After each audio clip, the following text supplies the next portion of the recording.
खलनायक महारानी, मैं अजय हूँ। अध्याय 181। ट्रूमैन हीशुई बेहद दुखी था। युआनजिया, तुमने उसे इसके बारे में पहले क्यों नहीं बताया? क्या ये जानबूझकर उसे फंसाने की साजिश नहीं है? किसने सोचा था कि तुम इतनी जल्दी बोलोगे और पवित्र पुत्र के सामने उसकी बड़ी बहन को गाली दोगे? तुम तो कमाल हो। युआनजिया ने चुपचाप अंगूठा ऊपर करके ट्रूमैन हीशुई को आंख मारी। लानत है। अंततः सच्चे पुरुष हीशुई खुद को रोक नहीं पाए और उन्होंने शाप दे दिया। बगल में खड़े अमर जियांग भी अपनी हंसी नहीं रोक पाए और हंस पड़े। जाओ जाओ जाओ, जल्दी मदद करो, मैं पवित्र पुत्र के सामने अच्छा प्रदर्शन करना चाहता हूँ। सच्चे पुरुष हीशुई का चेहरा काला पड़ गया और उसने पवित्र पुत्र के सामने अच्छा प्रदर्शन करने की योजना बनाई। रुको, उसे अपनी शक्ति दिखाते हुए देखो। अल्पविराम अल्पविराम अल्पविराम। जब जियांग जियुशेंग घावों से लथपथ थी और उसमें प्रतिरोध करने की लगभग कोई शक्ति नहीं बची थी, तभी एक आकृति अंतरिक्ष को पार करके उसके सामने प्रकट हुई। उस व्यक्ति को आते देख जियांग जियुशेंग चौंक गया। छोटा छोटा भाई। जियांग जियुशेंग ने अनिश्चितता से पुकारा। सूचान किंग से उसका ज्यादा संपर्क नहीं था। जियांग जियुशेंग की सूचान किंग से एक बार मुलाकात हुई थी जब वह संप्रदाय में नया नया शामिल हुआ था। उस समय सूचान किंग केवल ची शोधन क्षेत्र का एक योद्धा था। अब उसकी ची ऊर्जा परिपूर्ण है और वह अभी भी सम्राट क्षेत्र के शिखर पर है। अभी तो बस कुछ ही समय बीता है, उसने इतनी जल्दी सुधार कर लिया। ये तो सचमुच अविश्वसनीय है। लेकिन भले ही सूचान किंग सम्राट स्तर के शिखर पर हो, यह संभव नहीं है। आखिरकार उसके सामने मौजूद सभी योद्धा सर्वोच्च स्तर के योद्धा हैं और यहाँ तक कि कई सर्वोच्च स्तर के योद्धा भी एक प्रमुख स्तर को पार कर चुके हैं। उन्हें हराना असंभव है। छोटे भाई, जल्दी करो, तुम उनके प्रतिद्वंदी नहीं हो। जैसा उसने कहा, जियांग जियुशेंग ने अंतरिक्ष वलय से एक जेड स्लिप निकाली। यह अमर लोगों की विरासत है, इसे लो और भाग जाओ, मैं तुम्हें यहीं रोकूंगा। जियांग जियुशेंग ने विरासत में मिली जेड पर्ची को सूचान किंग को सौंपने और प्रतिरोध करने के लिए अपनी जान जोखिम में डालने की योजना बनाई। ये सुनकर सूचान किंग के दिल में एक गर्माहट सी दौड़ गई। वह मुड़ा, सिर हिलाया, उसकी आंखों में कोमलता की एक झलक दिखाई दी और वह मुस्कुराया। चिंता मत करो, मैं इन लोगों को तुम्हें दे दूंगा। तुम ये कीमती कागजात अपने पास रख लो, मुझे इनकी जरूरत नहीं है मेरे छोटे भाई। इसके बाद सूचान किंग ने मुड़कर योद्धाओं की ओर देखा। उसकी आंखों में दिख रही जानलेवा मंशा को छुपाना मुश्किल था। हालांकि विरासत में मिली जेड की पर्ची अनमोल है, लेकिन ये केवल साधारण योद्धाओं के लिए है। सूचान किंग को इसकी बिल्कुल भी जरूरत नहीं है। अमर, क्या वह उसके जितना ही धनी है? अमर मनुष्य तो बस गरीब लोगों का एक समूह है। जब 10,000 जातियों के उन योद्धाओं ने सूचान किंग को आगे आते देखा तो उनकी आंखों में तिरस्कार का भाव भराया। मैं हंसते हंसते मर रहा हूँ। सम्राट राज्य का एक साधारण योद्धा इतनी धृष्टता करने की हिम्मत कैसे कर सकता है? बिल्कुल सही, मेरे हाथ की एक हल्की सी हथेली ही तुम्हें कुचलने के लिए काफी है। जूनियर, मैं तुम्हें 3 सांसों का समय देता हूँ। जल्दी से यहाँ से निकल जाओ, वरना तुम मर जाओगे। अरे बाप रे, उसके पीछे खड़ी महिला साधिका तो वाकई कमाल की है। पहले इस आदमी को मार डालो, फिर वो महिला साधिका मेरी भट्टी का पात्र बन जाएगी। है ना बढ़िया विचार? उद्धरण चिन्ह dot dot dot dot dot dot dot उद्धरण चिन्ह। ये सुनकर सूचान किंग का चेहरा और भी अधिक क्रूर हो गया। ये लोग सचमुच मौत को दावत दे रहे हैं। वह फालतू की बातें करने में बहुत आलसी था। उसने देखा कि सूचान किंग ने अपना हाथ उठाया, एक उंगली बढ़ाई, उस योद्धा की ओर इशारा किया जो जियांग जियुजिन को भट्टी बनाना चाहता था, और फिर मुस्कुराया। तो मैं पहले तुम्हें मार डालूंगा और फिर तुम्हारी लाश कुत्तों के सामने फेंक दूंगा। इसके बाद महान वन्य कारागार स्वर्ग उंगली। जैसे ही उंगली उठाई गई, पूरी दुनिया का रंग बदल गया और भयानक आध्यात्मिक ऊर्जा एकत्रित हो गई। बूम! पल भर में भयानक हमला धमाके के साथ हुआ। योद्धा को जैसे दहशत का आभास हुआ और उसका चेहरा अचानक बदल गया। वह बस बचना चाहता था, लेकिन उसने पाया कि वह भाग नहीं सकता। टकराना, यह हमला उसके शरीर की रक्षा करने वाली ऊर्जा पर पड़ा और उसे पल भर में भेद गया। फिर यह उसके मस्तिष्क से होकर गुजरा और सीधे उसके मस्तिष्क में अंगूठे के आकार का छेद कर दिया। उसने अपनी आंखें चौड़ी कर ली और अनिच्छा से नीचे गिर पड़ा। मृत, मृत से भी अधिक मृत। वहां मौजूद सभी योद्धाओं ने यह देखा और उनकी आंखों में अविश्वास के भाव थे। धिक्कार है, ये कैसे संभव है? क्या वो सम्राट क्षेत्र का योद्धा नहीं है? उसने सर्वोच्च क्षेत्र के एक योद्धा को एक ही वार में मार डाला। हिस, क्या तुम पागल हो? क्या मानव जाति में ऐसा कोई प्रतिभाशाली व्यक्ति भी है? अरे यार, इस व्यक्ति का मूल क्या है? उद्धरण चिन्ह dot dot dot dot dot dot dot उद्धरण चिन्ह। उद्धरण चिन्ह डॉट डॉट डॉट उद्धरण चिन्ह। वहां मौजूद सभी जातियों के योद्धाओं के चेहरे अविश्वास से भरे हुए थे। आपको यह अवश्य ही ज्ञात होगा कि यह सर्वोच्च क्षेत्र के अंतिम चरण का योद्धा है। उपस्थित 10,000 जातियों के सभी योद्धाओं में वह निश्चित रूप से कमजोर नहीं है। उसे सूचान किंग ने अकेले ही इतनी आसानी से मार डाला। ये तो बिल्कुल अविश्वसनीय है। जियांग जियुशेंग ने भी अपनी आंखें चौड़ी कर लीं और उन खूबसूरत आंखों में अविश्वास झलक रहा था। क्या ये जूनियर ब्रदर है? क्या वह पागल है? छोटा भाई इतना डरावना है? इस समय हेशुई जेनरेन, जियांग शियानरेन और युआनजिया सूचान किंग के पक्ष में युद्ध के लिए तैयार होकर आए और उनकी निगाहें भी युद्ध के लिए तैयार थीं। बेटे, इन झींगा सैनिकों और केकड़ा सेनापतियों को हम तीनों पर छोड़ दो, तुम किनारे पर आराम करो, हेशुई जेनरेन ने चापलूसी भरे अंदाज में कहा। हालांकि वहां कई योद्धा मौजूद थे, लेकिन हेशुई जेनरेन कमजोर नहीं था। इसके अलावा उसके बगल में एक जियांग अमर भी था। वह उसकी साधना शक्ति को पूरी तरह से नहीं देख सकता था, लेकिन वह निश्चित रूप से उससे कहीं अधिक शक्तिशाली था।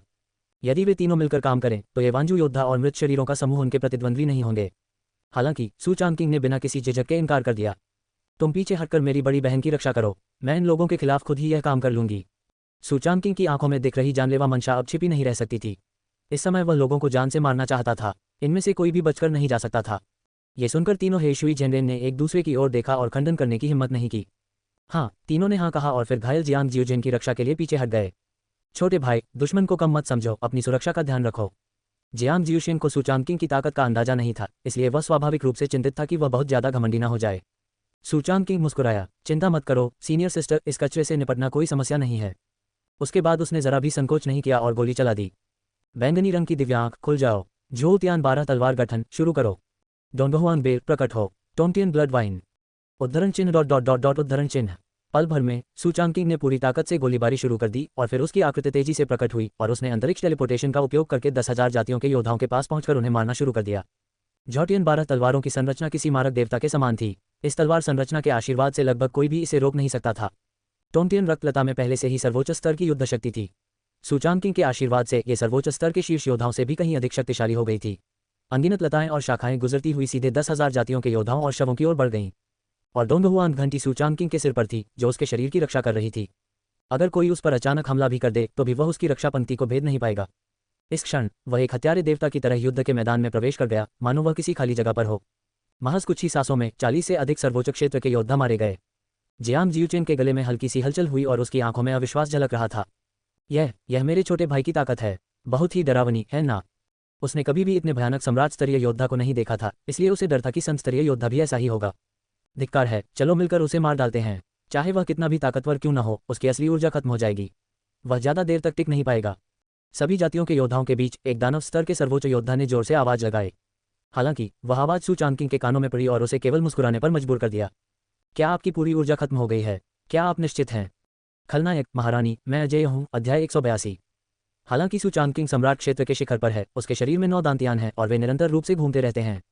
इतना ही नहीं, कुछ दिन पहले हुनेवान वूजी गोली निगलने के बाद उनकी वास्तविक ऊर्जा का 1/3 हिस्सा सीधे अमर ऊर्जा में परिवर्तित हो गया और इसकी गुणवत्ता में अनगिनत गुना सुधार हुआ। यदि सूचांकिंग अपनी वास्तविक ऊर्जा को पूरी तरह से समाप्त करना चाहता है तो उसे वहां मौजूद सभी लोगों को मारना पड़ सकता है और प्रतिद्वंद्वी इसे समाप्त करने में सक्षम नहीं होगा। बेशक अगर उसकी अपनी वास्तविक ऊर्जा समाप्त भी हो जाए तो भी इससे कोई फर्क नहीं पड़ेगा। आखिरकार सूचांकिंग अभी भी एक स्वतंत्र साधक था और उसने 9 क्रांतियों की रहस्यमय कला को 9वें स्तर तक निपुणता से हासिल कर लिया था। उसके एक ही मुके का सामना करने की हिम्मत सर्वोच्च स्तर के योद्धा भी नहीं कर पाते। इसलिए इन लोगों का सामना करते हुए उसने इसे बिल्कुल भी गंभीरता से नहीं लिया। वे शव एक के बाद एक तेजी से नीचे गिरे, सैकड़ों की संख्या में, जिनमें से सभी सर्वोच्च स्तर पर थे और उनमें से जो दर्जनों आगे थे वे सर्वोच्च स्तर के शिखर पर थे। यहाँ की निर्जीव हवा के प्रभाव से ये शव रूपांतरित हो गए। जियांग जियोशिन ने जिसे खजाना समझा उसे लाखों वर्षों तक सुरक्षित रखा, इसलिए ये शव स्वाभाविक रूप से एक के बाद एक प्रकट होते चले गए। सूचांकिंग ने उपहास किया, लाशें सम्राट स्तर की अग्नि की शक्ति को नहीं जानती। सूचांकिंग ने व्यंग्य भरी मुस्कान दी, उसकी आंखों में थोड़ी जिज्ञासा थी। अग्नि की शक्ति शवों और निर्जीव वातावरण पर भी व्यापक प्रभाव डालती है, सम्राट स्तर की अग्नि की तो बात ही अलग है। ऐसी शक्तिशाली सत्ता का प्रभाव और भी भयावह होता है। None either bone spirit fire. सूचांकिंग ने हल्की सी सांस ली और फिर चारों ओर सफेद ठंडी ज्वाला प्रज्वलित हो उठी। ज्वाला बेहद ठंडी और स्पष्ट दिखाई दे रही थी, लेकिन उसमें अत्यंत गर्म ज्वाला समाहित थी। छूने पर यह हड्डी से चिपके कीड़े की तरह हो जाती और आसानी से नष्ट नहीं होती।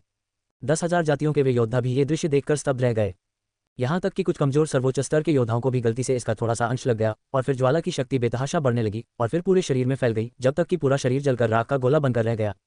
ये देखकर आसपास के सर्वोच्च क्षेत्र के सभी जातियों के योद्धा स्तब्ध रह गए। अरे यार, ये क्या है? फुफकार, यह एक अजीब आग है और यह एक अत्यंत विशेष सम्राट स्तर की अजीब आग है।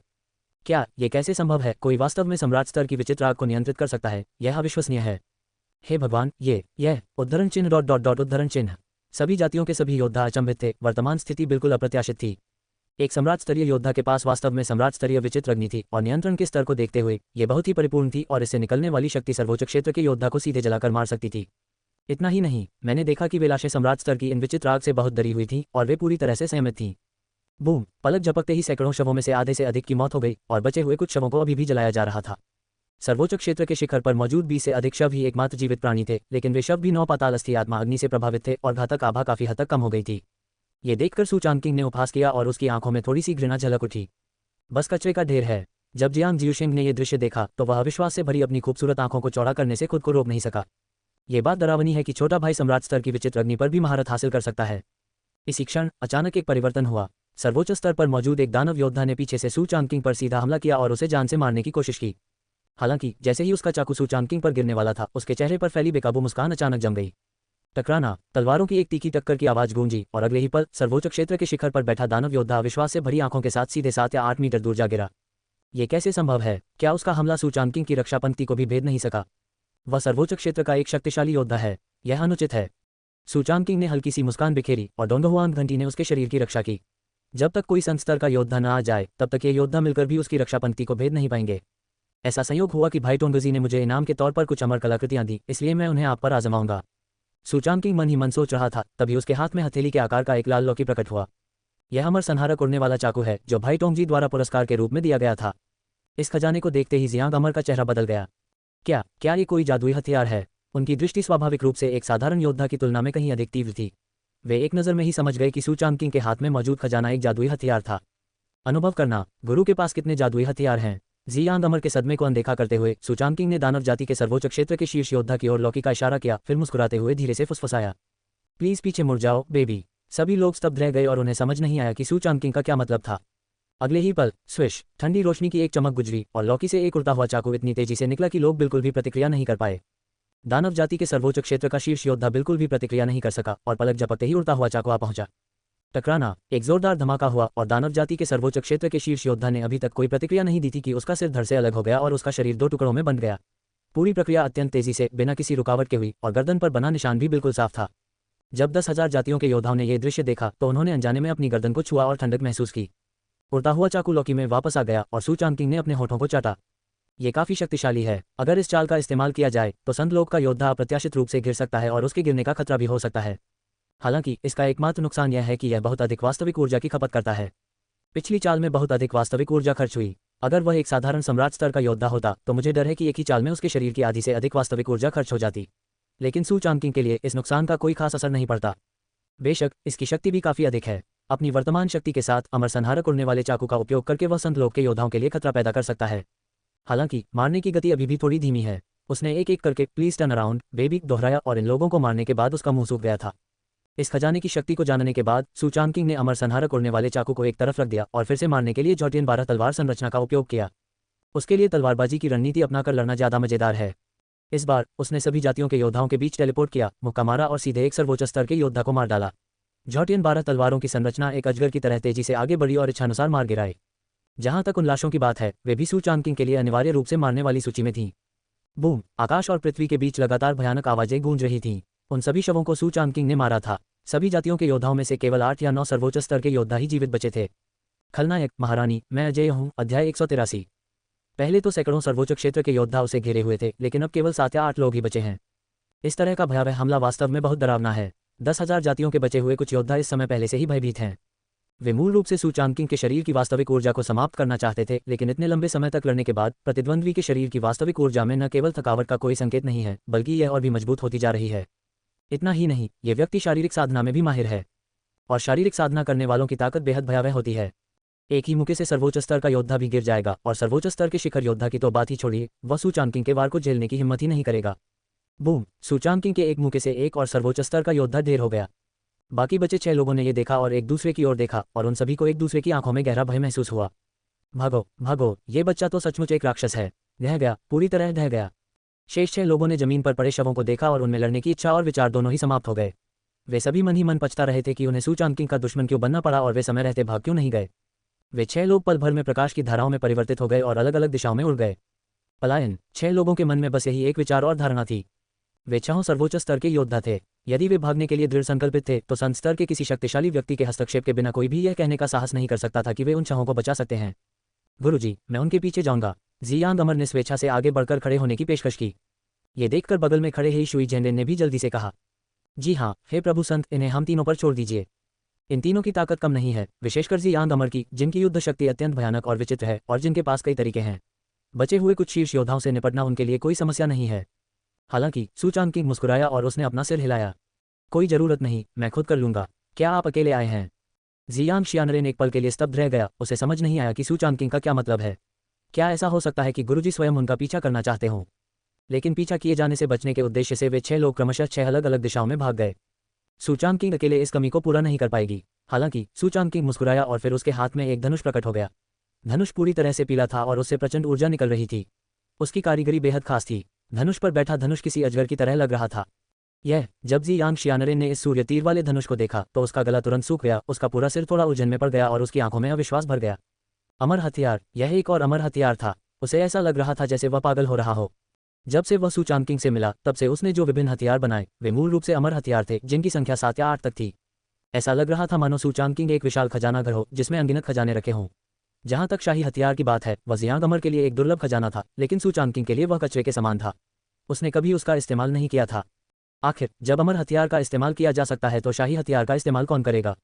सू चांगकिंग ने बिना किसी झिझक के अपना धनुष उठाया और उस पर एक तीर रख दिया। तीरों के बिना उसने अपनी वास्तविक ऊर्जा को तीरों के रूप में इस्तेमाल किया। इस सूर्य तीरंदाजी धनुष की शक्ति का परीक्षण करने के लिए आप लोगों का उपयोग करना बिल्कुल सही है।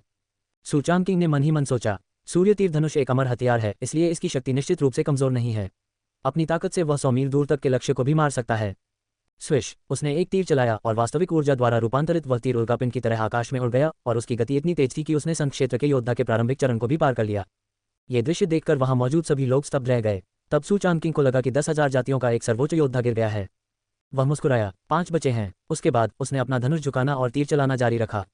स्विश, उद्धरण चिन्ह dot dot dot dot dot उद्धरण चिन्ह। 5 तीर 5 अलग अलग दिशाओं में उड़ गए। कुछ सांसें लेने के बाद ही उनकी सांस पूरी तरह फूल गई। जियांग अमर की चेतना स्वाभाविक रूप से अत्यंत शक्तिशाली थी और उन्होंने ये भी महसूस किया कि भाग निकले 6 सर्वोच्च योद्धाओं की सांसें थम गई थीं। उन्होंने एक बार फिर डर के साथ सू चांगकिंग की ओर देखा। कितना भयानक, 100 मील दूर से किसी का सिर काटना इतना आसान था। सू चांगकिंग ने अपने चेहरे पर हल्की सी मुस्कान लिए सूर्य तीरंदाजी धनुष को एक तरफ रख दिया। सूर्य तीरंदाजी धनुष की शक्ति कमजोर नहीं थी, लेकिन इसकी ऊर्जा खपत भी कम नहीं थी। इसका हर तीर संत स्तर के शक्तिशाली योद्धा के हमले के बराबर था। 6 तीर चलाने के बाद सू चांगकिंग के शरीर में अपार ऊर्जा होने के बावजूद वह आधी से अधिक खर्च हो चुकी थी। हालांकि अब जब सभी दुश्मनों से निपट लिया गया है तो कोई खतरा नहीं है। सू चांगकिंग मुड़ा और जियांग जियुशिंग की ओर चलने लगा। उसका चेहरा अब ठंडा नहीं था बल्कि कोमल और गर्म रंग में बदल गया था। आखिरकार वह तो उसकी अपनी बड़ी बहन है। अभी अभी जियांग जियुशिंग ने अमरता की विरासत प्राप्त करने और भागने के लिए समय निकालने के लिए अपनी जान जोखिम में डालने की योजना भी बनाई थी।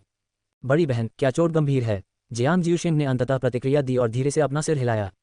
कोई बात नहीं, बस कुछ मामूली चोटें आई हैं। हालांकि चोट गंभीर लग रही थी, लेकिन जियांग जियुशिंग के पास ट्रू फीनिक्स होली बॉडी थी और वह बहुत जल्दी ठीक हो गया। सू चांगकिंग ने सिर हिलाया और फिर 10वें दर्जे की एक पवित्र औषधि सौंप दी। इस गोली को देखकर जियांग जियुशिंग की आंखें चमक उठीं। जुयुआन त्यानहुआन बोली, 10वें दर्जे की इस पवित्र औषधि के औषधीय प्रभाव अत्यंत भयानक और व्यापक हैं, जो इसे अद्वितीय कहते हैं। संत जगत के शक्तिशाली पुरुष भी इसे पाने की लालसा रखते हैं। आखिरकार इस गोली में संत लोक के बलवान पुरुषों के लिए भी बहुत उच्च स्तर की पुनर्प्राप्ति क्षमता है। छोटे भाई, ये गोली बहुत महंगी है। मेरी चोट गंभीर नहीं है, इसे तुम अपने पास ही रखो, जियांग जियुशिंग ने कहा। हालांकि सू चांगकिंग ने मुस्कुराते हुए कहा, इसे ले लीजिए सीनियर सिस्टर, मेरे पास अभी भी इस तरह का अमृत काफी मात्रा में है। जियांग जियुशिंग, ये 10वीं श्रेणी का अमृत अत्यंत मूल्यवान है और सू चांगकिंग ने वास्तव में कहा कि उसके पास अभी भी बहुत सारा है। ये देखकर कि वह दिखावा नहीं कर रहा था, जियांग जियुशिंग ने इसे स्वीकार कर लिया। बेशक सू चांगकिंग ने झूठ नहीं बोला था। आखिरकार इस तरह के 10वें दर्जे के अमृत के लिए तोंगजी भाई ने टन भर इनाम दिया था। उसका स्पेस रिंग लगभग भर चुका था। जियांग जियुशिंग जमीन पर पालथी मारकर बैठ गई और अमृत पीने के बाद अपनी चोटों से उबरने लगी। जैसे ही उसने अमृत को निगला, उसके शरीर में एक विशाल औषधीय शक्ति उत्पन्न हुई और तुरंत उसके अंगों में समाहित हो गई। ये पहली बार था जब जियांग जियुशिंग ने 10वें दर्जे के अमृत का प्रयोग किया था। इसकी अपार औषधीय शक्ति ने उसे भी चौंका दिया, लेकिन सौभाग्य से वह तुरंत होश में आ गई और अपनी चोटों से उबरने लगी। सू चांगकिंग और अन्य लोग उसके बगल में पहरा दे रहे थे। लगभग सवा आधा घंटा बाद जियांग जियुशिंग ने एक लंबी सांस छोड़ी। उसका चेहरा धीरे धीरे गुलाबी हो गया और उसकी सुस्त आभा अचानक से उमड़ पड़ी और भर गई और उसकी पूरी स्थिति पहले से कहीं बेहतर हो गई। छोटे भाई, ये गोली वाकई बहुत अच्छी है। सिर्फ सवा घंटे में ही मेरे सारे घाव ठीक हो गए हैं और मेरी असली ऊर्जा लगभग वापस आ गई है। जियांग जियुशिंग आश्चर्यचकित था। सू चांगकिंग ने हल्की सी मुस्कान के साथ कहा, बड़ी बहन को ये पसंद है। छोटे भाई के पास भी थोड़ा सा है तो मैं तुम्हें दे दूंगी। ये कहते ही सू चांगकिंग ने एक बहुत बड़ी बोतल निकाली और उसे जियांग जियुशिंग के हाथ में थमा दिया। वह बोतल 10वीं श्रेणी की सैकड़ों औषधीय गोलियों से भरी हुई थी। जियांग जियुशिंग, सैकड़ों? क्या सभी 10वीं कक्षा के छात्र हैं? क्या तुम पागल हो? खलनायक महारानी, मैं अजय हूँ। अध्याय 184। जियांग जियुशिंग थोड़ी अचंभित थी और सू चांगकिंग ने मुस्कुराते हुए गोली उसके हाथ में थमा दी। खैर, इससे उसे कोई फर्क नहीं पड़ा। सू चांगकिंग ने जारी रखा, बहन, तुम इस गुप्त लोक में क्यों आए हो? क्या हुआ था? जियांग जियुशिंग सू चांगकिंग और अन्य लोगों के साथ गुप्त क्षेत्र में प्रवेश नहीं किया, बल्कि गुप्त क्षेत्र के खुलने से पहले ही प्रवेश कर गया।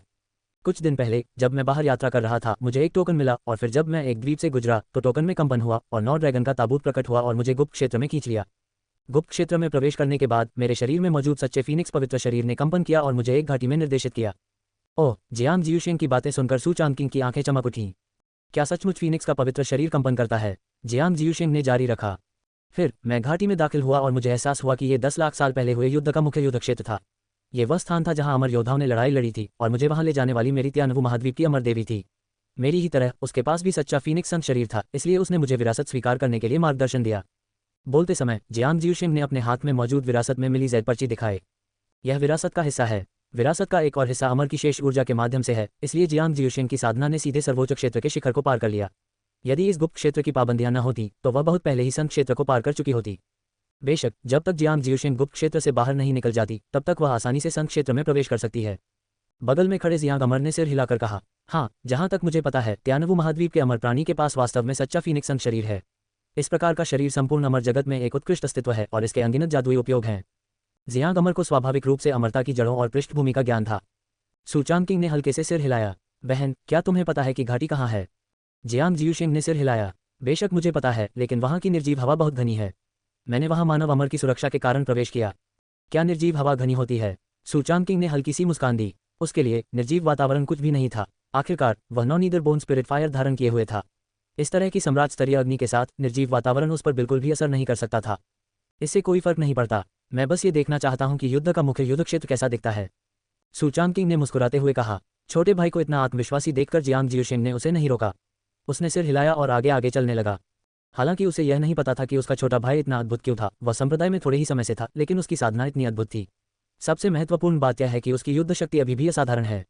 वह शक्ति संभवतः संत लोक के बलवान पुरुषों की शक्ति से कम नहीं है। हालांकि जियांग जियुशिंग ने इन सवालों के बारे में ज़्यादा नहीं सोचा। बेशक इसका मुख्य कारण यह था कि वह सोचने में बहुत आलसी थी। कुछ ही देर बाद उनमें से कुछ लोग आगे बढ़े और जल्द ही उन्हें एक विशाल खाई दिखाई दी। खाई किसी प्राकृतिक खाई की तरह थी, मानो उसे किसी चाकू से चीर दिया गया हो।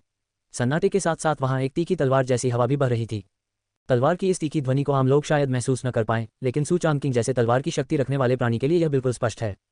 छोटे भाई, सामने वाली घाटी ही असली जगह है। सूचांग किंग ने आगे देखते हुए सिर हिलाया। उसकी आंखें थोड़ी सिकुड़ी हुई थीं।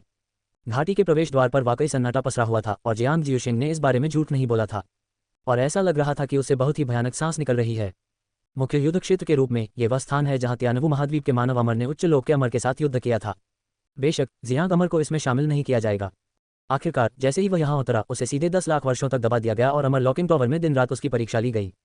चल दर, सूचांग किंग ने बिना किसी झिझक के सीधे बात की, फिर एक कदम आगे बढ़ाया और आगे चलने लगा। उसके पूरे शरीर पर non either bone spirit fire जल रही थी। ये देखकर जियांग जियुशिंग और अन्य लोग जल्दी से उनके पीछे पीछे चले गए और non either bone spirit fire ने सभी को घेर लिया। हालांकि मृत्यु का साया भयावह है, फिर भी यह सम्राट स्तर की अग्नि का सामना करने से बहुत दूर है। इसलिए सूचांग किंग ने घाटी में बहुत सहजता से प्रवेश किया। लाखों वर्षों के बाद भी यह स्थान वीरान पड़ा है। हर जगह युद्धों के निशान, टूटी हुई दीवारें, तलवारें और चाकू बिखरे पड़े हैं।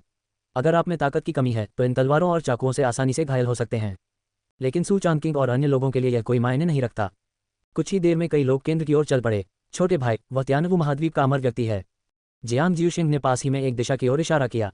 सबके सामने एक पत्थर की शिला पड़ी थी जिस पर 3 बड़े अक्षरों में लिखा था, फैंग शियानजी। एक लंबी काली तलवार को पत्थर की शिला में घुसाकर उसे भेद दिया गया। जियांग जियुशिंग ने कहा कि यह पत्थर की शिला फीनिक्स परी का अंतिम स्थान था। सूचांग किंग ने सिर हिलाया, एक कदम आगे बढ़ाया और पत्थर की शिला के पास आया। उसकी आध्यात्मिक इंद्रिय अत्यंत संवेदनशील थी और उसने महसूस किया कि शिला से एक बहुत ही सूक्ष्म आत्मा जुड़ी हुई है। यह निश्चित रूप से फीनिक्स परी की आत्मा होगी। फीनिक्स परी, मैं सूचांग किंग हूँ, एक मानव योद्धा, और मैं आपको अपना सम्मान अर्पित करने आया हूँ। सूचांग किंग ने अपनी आंखों में थोड़ी श्रद्धा लिए हुए पत्थर की शिला के सामने आदरपूर्वक प्रणाम किया। आखिरकार ये 10 लाख साल पहले का एक अमर मानव था और उसके प्रति आवश्यक सम्मान भी बनता था। सूचांग किंग के बोलने के बाद आकाश और पृथ्वी के बीच कोई हलचल नहीं दिखी और उसे तो ये भी संदेह हुआ कि क्या दिव्य चेतना विलीन हो गई है। कुछ क्षणों बाद पत्थर की शिला से एक परछाई प्रकट हुई। परछाई ने सफेद रंग की लंबी पोशाक पहनी हुई थी। उसका चेहरा नाजुक और सुंदर था, मानो वह किसी निर्वासित अमर प्राणी की तरह हो, और उसका स्वभाव भी अत्यंत सुंदर था। सूचांग किंग ने इस छाया को महसूस किया और वह विचलित हुए बिना नहीं रह सकी। जूनियर ह्यूमन, तुम बहुत ही असाधारण हो। फीनिक्स परी की अवशिष्ट आत्मा ने बात की। आप यहाँ पर क्या कर रहे हैं? सूचांग किंग ने हल्की सी मुस्कान बिखेरी और जियांग जियुशिंग की ओर देखा। मेरी बड़ी बहन को अपनी विरासत देने के लिए धन्यवाद। फैंग जियांजी ने हाथ हिलाया और आह भरी। मैं मर चुका हूँ, लेकिन सौभाग्य से मुझे मानव जाति की युवा पीढ़ी में सच्चे फीनिक्स शरीर वाले एक योद्धा से मुलाकात हुई। सौभाग्य से मेरी विरासत समाप्त नहीं हुई है, जो मेरा सौभाग्य भी है। सच्चा फीनिक्स शरीर दुर्लभ है और उसके लिए ये भी अच्छी बात है कि वह अपनी चेतना के समाप्त होने से पहले अपनी विरासत सौंप सके। सूचांग किंग ने हल्की सी मुस्कान दी। मुझे अभी भी फैंग शियानजी से कुछ पूछना है। 10 लाख साल पहले क्या हुआ था? परिलोक के अमर लोग इस जगह पर आने और युद्ध शुरू करने में क्यों नहीं हिचकिचाए? ये सुनकर फैंग शियानजी ने धीरे से आह भरी। बोलने से पहले उसने अपनी नजरें जियांग शियानरेन की ओर घुमाई, जो अनजाने में कांप उठा। यह आप है? हाँ। हालांकि फैंग शियानजी की चेतना काफी हद तक क्षीण हो गई थी, फिर भी वह जियांग शियानरेन को पहचान सकती थी। आखिरकार ये व्यक्ति उन 3 अमर प्राणियों में से एक था जिन्होंने त्यानवु महाद्वीप पर आक्रमण किया था। हालांकि यहाँ पहुंचते ही फैंग शियानजी ने उसे अमर लॉकिंग टॉवर से वश में कर लिया था। सूचांग किंग ने जियांग जियानरेन पर नजर डाली और फिर कहा, फैंग जियांजी, चिंता मत करो। इस व्यक्ति को मैंने सील कर दिया है और अब से वह मुझे धोखा नहीं देगा। फैंग जियांजी स्तब्ध रह गई और उसके चेहरे पर सदमे के भाव दिखाई दिए। मानव जाति की युवा पीढ़ी कितनी अद्भुत है। क्या अमर प्राणियों को भी गुलाम बनाया जा सकता है? क्या आप मुझे बता सकते हैं कि उस समय क्या हुआ था? ये सुनकर फैंग जियांजी ने कहा, खैर, बीते 10 लाख वर्षों के बारे में ऐसा कुछ भी नहीं है जो कहा न जा सके। परिलोक के सभी लोग सियार, बाघ और तेंदुए हैं। उनके दिल मौत के लायक हैं। इस बारे में बात करते हुए फैंग जियांजी की आंखें लाल हो गईं और उनमें अंतहीन हत्या का इरादा झलक रहा था। खलनायक, महारानी, मैं अजय हूँ। अध्याय 185। कई लोगों ने फैंग जियांजी के वर्णन को सुना। पता चला कि तियानवु महाद्वीप आध्यात्मिक ऊर्जा से भरा हुआ था, जिसमें अनगिनत शक्तिशाली लोग और सम्राट स्तर के शक्तिशाली लोग हर जगह मौजूद थे, और वह तियानवु महाद्वीप में एकमात्र अमर थी। वह पहला शक्तिशाली व्यक्ति जिसने सच्चे फीनिक्स के पवित्र शरीर को धारण करते हुए मानव अमलोक को भेद कर शून्य को तोड़कर अमलोक में प्रवेश किया। ऐसा माना जाता था कि वह एक किंवदंती छोड़ जाएगा। हालांकि फैंग जियांजी के अमलोक में आरोहण के बाद की प्रक्रिया उतनी परिपूर्ण नहीं थी और इसमें कुछ खामियां भी थीं। संपूर्ण अमर जगत में ऐसे अनेक योद्धा हैं जो अमरता के प्रारंभिक चरण में हैं और निम्नतम स्तर से ऊपर उठे हैं। यह नहीं कहा जा सकता कि वे सबसे निचले स्तर पर हैं, लेकिन वास्तव में उनकी कोई भूमिका नहीं है। जब फैंग जियांजी अमलोक में पहुंची तो वे किंगे पर्वत श्रृंखला में उतरी, जो कि एक अत्यंत विशाल पर्वत श्रृंखला है जो पूरे तियानवु महाद्वीप से भी बड़ी है। किंगे पर्वतों पर शासन करने वाली सबसे बड़ी शक्ति को किंगे संप्रदाय कहा जाता है। कहा जाता है कि इस संप्रदाय में वास्तव में अमरता के स्तर के शक्तिशाली लोग हैं जो बेहद खौफनाक हैं। और फैंग जियांजी के पास सच्चा फीनिक्स पवित्र शरीर है जो उन शक्तिशाली लोगों के लिए औषधि बनाने के लिए एक दुर्लभ खजाना है। इसलिए किंगे संप्रदाय ने फैंग जियांजी को धोखे से संप्रदाय में प्रवेश कराया, जिसका उद्देश्य उसके रक्त को शुद्ध करके अमृत बनाना था। लेकिन फैंग शियानजी मूर्ख नहीं थी। निम्न लोक से ऊपर उठी एक अमर मानव होने के नाते उसने यहाँ तक पहुँचने के लिए बहुत संघर्ष किया था और उसे असाधारण अनुभव प्राप्त था। उसे कुछ गड़बड़ दिखाई दी, इसलिए उसने तुरंत किंगे संप्रदाय से भागने, परिलोक को छोड़ने और निम्न लोक के तियानवु महाद्वीप में वापस जाने के लिए उपाय किए।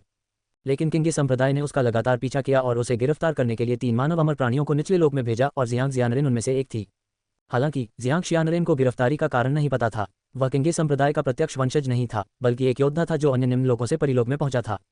फैंग जियांजी, जो निचले लोक में भाग गया था, ने तियानवु महाद्वीप के सभी सम्राट स्तरीय गुरुओं के साथ मिलकर परिलोक के 3 मानव अमर प्राणियों के साथ एक भीषण युद्ध लड़ा। अंत में फैंग जियांजी और सम्राट स्तर के कई गुरुओं की मृत्यु हो गई।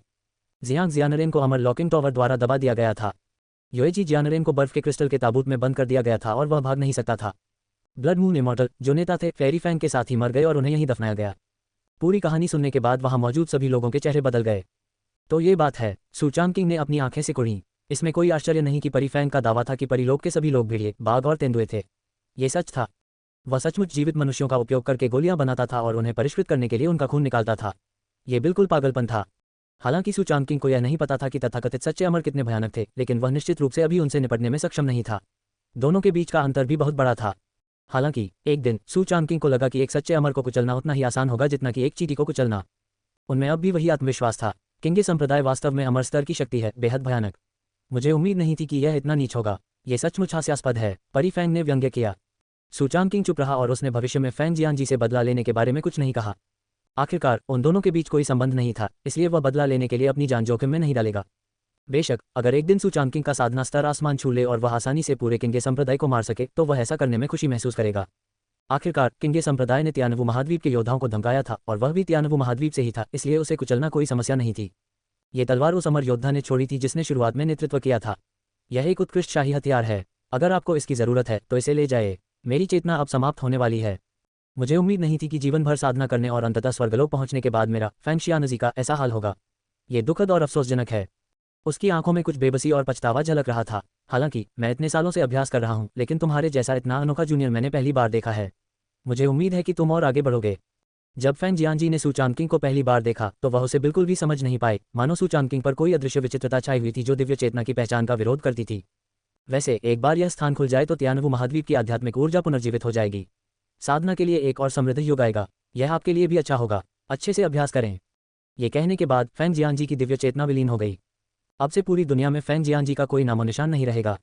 इस दृश्य को देखकर सू चांगकिंग की आंखों में चमक आ गई। हालांकि लाखों साल बीत चुके हैं, फैंग शियानजी द्वारा उल्लिखित किंगे संप्रदाय का अस्तित्व शायद न हो और यह बहुत संभव है कि समय की लंबी धारा में खो गया हो, लेकिन ये सू चांगकिंग को यह भी याद दिलाता है कि भविष्य में परिलोक में जाते समय उसे अत्यंत सावधानी बरतनी होगी, अन्यथा उसका अंत फैंग शियानजी से भी बदतर हो सकता है। आखिरकार सू चांगकिंग के रहस्य फैंग जियांजी के रहस्यों से कहीं अधिक बड़े हैं। सू चांगकिंग ने अपने सामने रखी लंबी तलवार पर एक नजर डाली और उसे सीधे पत्थर की शिला से बाहर निकाल लिया। यह एक उत्कृष्ट शाही हथियार है और साथ ही रक्तचंद्र अमर की तलवार भी है। इसमें कोई आत्मा का अंश नहीं है। 10 लाख वर्षों के दीक्षा संस्कार के बाद इस लंबी तलवार की आध्यात्मिक ऊर्जा काफी हद तक क्षीण हो गई है। पहले से कम, लेकिन फिर भी शक्तिशाली। हालांकि सू चांगकिंग के हाथ में सम्राट युआन तलवार थी, जो वास्तव में एक अमर हथियार था, इसलिए उसने स्वाभाविक रूप से इस तथाकथित शीर्ष सम्राट हथियार को नीचा समझा। उसने इसे जी यांग अमर की ओर फेंक दिया। ये लंबी तलवार तुम्हारे लिए है, बस इसका इस्तेमाल करो। जियांग अमर अपने हाथ में सम्राट का हथियार देखकर दंग रह गया। ये ब्लड मून अमर का सबसे कीमती हथियार है, एक शीर्ष सम्राट का हथियार, अत्यंत तीक्ष्ण, और यह अतीत में भी प्रसिद्ध था। हालांकि 10 लाख वर्षों के बपतिस्मा के बाद तलवार में निहित अधिकांश आध्यात्मिक ऊर्जा समाप्त हो गई है, फिर भी यह एक दुर्लभ खजाना है, और यदि इसका उचित पोषण किया जाए तो यह निश्चित रूप से अपनी मूल शक्ति को पुनः प्राप्त कर लेगा। गुरु आपका धन्यवाद, जियांग इम्मोर्टल ने उत्साहपूर्वक सलामी दी। अपने चरम समय में भी उनके पास ऐसा खजाना नहीं था, अब तो उनके पास है ही नहीं। बगल में खड़े ही शुई जेनरेन और युआन जिया की आंखों में भी ईर्ष्या झलक रही थी। सू चांगकिंग ने ये सब देखा और हल्की सी मुस्कान दी। यदि आप दोनों भविष्य में योगदान देते हैं तो ये संत पुत्र आपको पुरस्कृत करने में जरा भी संकोच नहीं करेगा। सू चांगकिंग की बड़े बड़े केक बनाने की क्षमता को परिपूर्ण कहा जा सकता है। ये सुनकर हे शुई जेनरेन और युआन जिया तुरंत आश्चर्यचकित हो गए। सम्राट का हथियार, ये तो सम्राट का हथियार है। मुझे डर है कि सू चांगकिंग को छोड़कर पूरे तियानवु महाद्वीप में शायद ही कोई ऐसा व्यक्ति होगा जो प्रलोभन में न आए। हाँ, दोनों ने आदरपूर्वक सलाम किया। जियांग जियुशिंग ने अपने छोटे भाई को कुछ जिज्ञासा से देखा। लंबे समय बाद उससे मिलने के बाद वह अब संप्रदाय में प्रवेश करने वाला वह युवा लड़का नहीं था, बल्कि ताइक्सुआन संप्रदाय का संत पुत्र था जो जीवन और मृत्यु की शक्ति और भयानक शक्ति को नियंत्रित करता था। बड़ी बहन, चलिए कहीं और चलते हैं। सू चांगकिंग ने हल्की सी मुस्कान दी। ठीक है, जियांग जियुशिंग स्वाभाविक रूप से मना नहीं करेंगे। इस गुप्त क्षेत्र में कई पतनशील सम्राट हैं, इसलिए अभी भी कई सम्राटों की विरासत बाकी है। हालांकि सू चांगकिंग को तथाकथित सम्राट क्षेत्र की विरासत की आवश्यकता नहीं है, फिर भी वह इसे ताइक्सुआन संप्रदाय के शिष्यों को वापस दे सकता है, जो इसे सभी जातियों के योद्धाओं को देने से बेहतर है। तब तक ताइक्सुआन संप्रदाय के प्रत्येक शिष्य को सम्राट क्षेत्र की विरासत प्राप्त हो जाएगी, जो कि वास्तव में बहुत ही आश्चर्यजनक है। अंततः स्वर्ग और पृथ्वी की आध्यात्मिक ऊर्जा के पुनर्जीवित होने के बाद साधना में सफलता प्राप्त करना आसान हो जाता है। यदि सभी जातियों के योद्धा सम्राट क्षेत्र की विरासत प्राप्त कर लेते हैं तो शायद थोड़े ही समय में सम्राट क्षेत्र के शक्तिशाली योद्धाओं का एक समूह उभर आएगा, जो निश्चित रूप से सू चांगकिंग के लिए अच्छी बात नहीं है। खलनायक महारानी, मैं अजय हूँ। अध्याय 186। सू चांगकिंग और जियांग जियुशिंग पतित अमर मकबरे के गुप्त क्षेत्र में विरासत और खजाने की तलाश में घूम रहे थे। तीनों जियांग अमर, सू चांगकिंग और जियांग जियुशिंग की पुरानी यादों में खोई हुई बातों और गपशप में खलल डाले बिना दूसरी तरफ चले गए। छोटे भाई, गुरुजी कैसे हैं? जियांग जियुशिंग ने पूछा। उसे वापस गए काफी समय हो गया था और जियांग जियुशिंग को अपने गुरु की बहुत याद आ रही थी। आखिरकार जियांग जियुशिंग का पालन पोषण स्वयं गुजिरान ने किया था, और यह कहना कोई अतिशयोक्ति नहीं होगी कि वह उसका आधा बच्चा है। सू चांगकिंग मुस्कुराए और बोली, गुरु अब संत लोक के मध्य चरण में एक शक्तिशाली व्यक्ति हैं।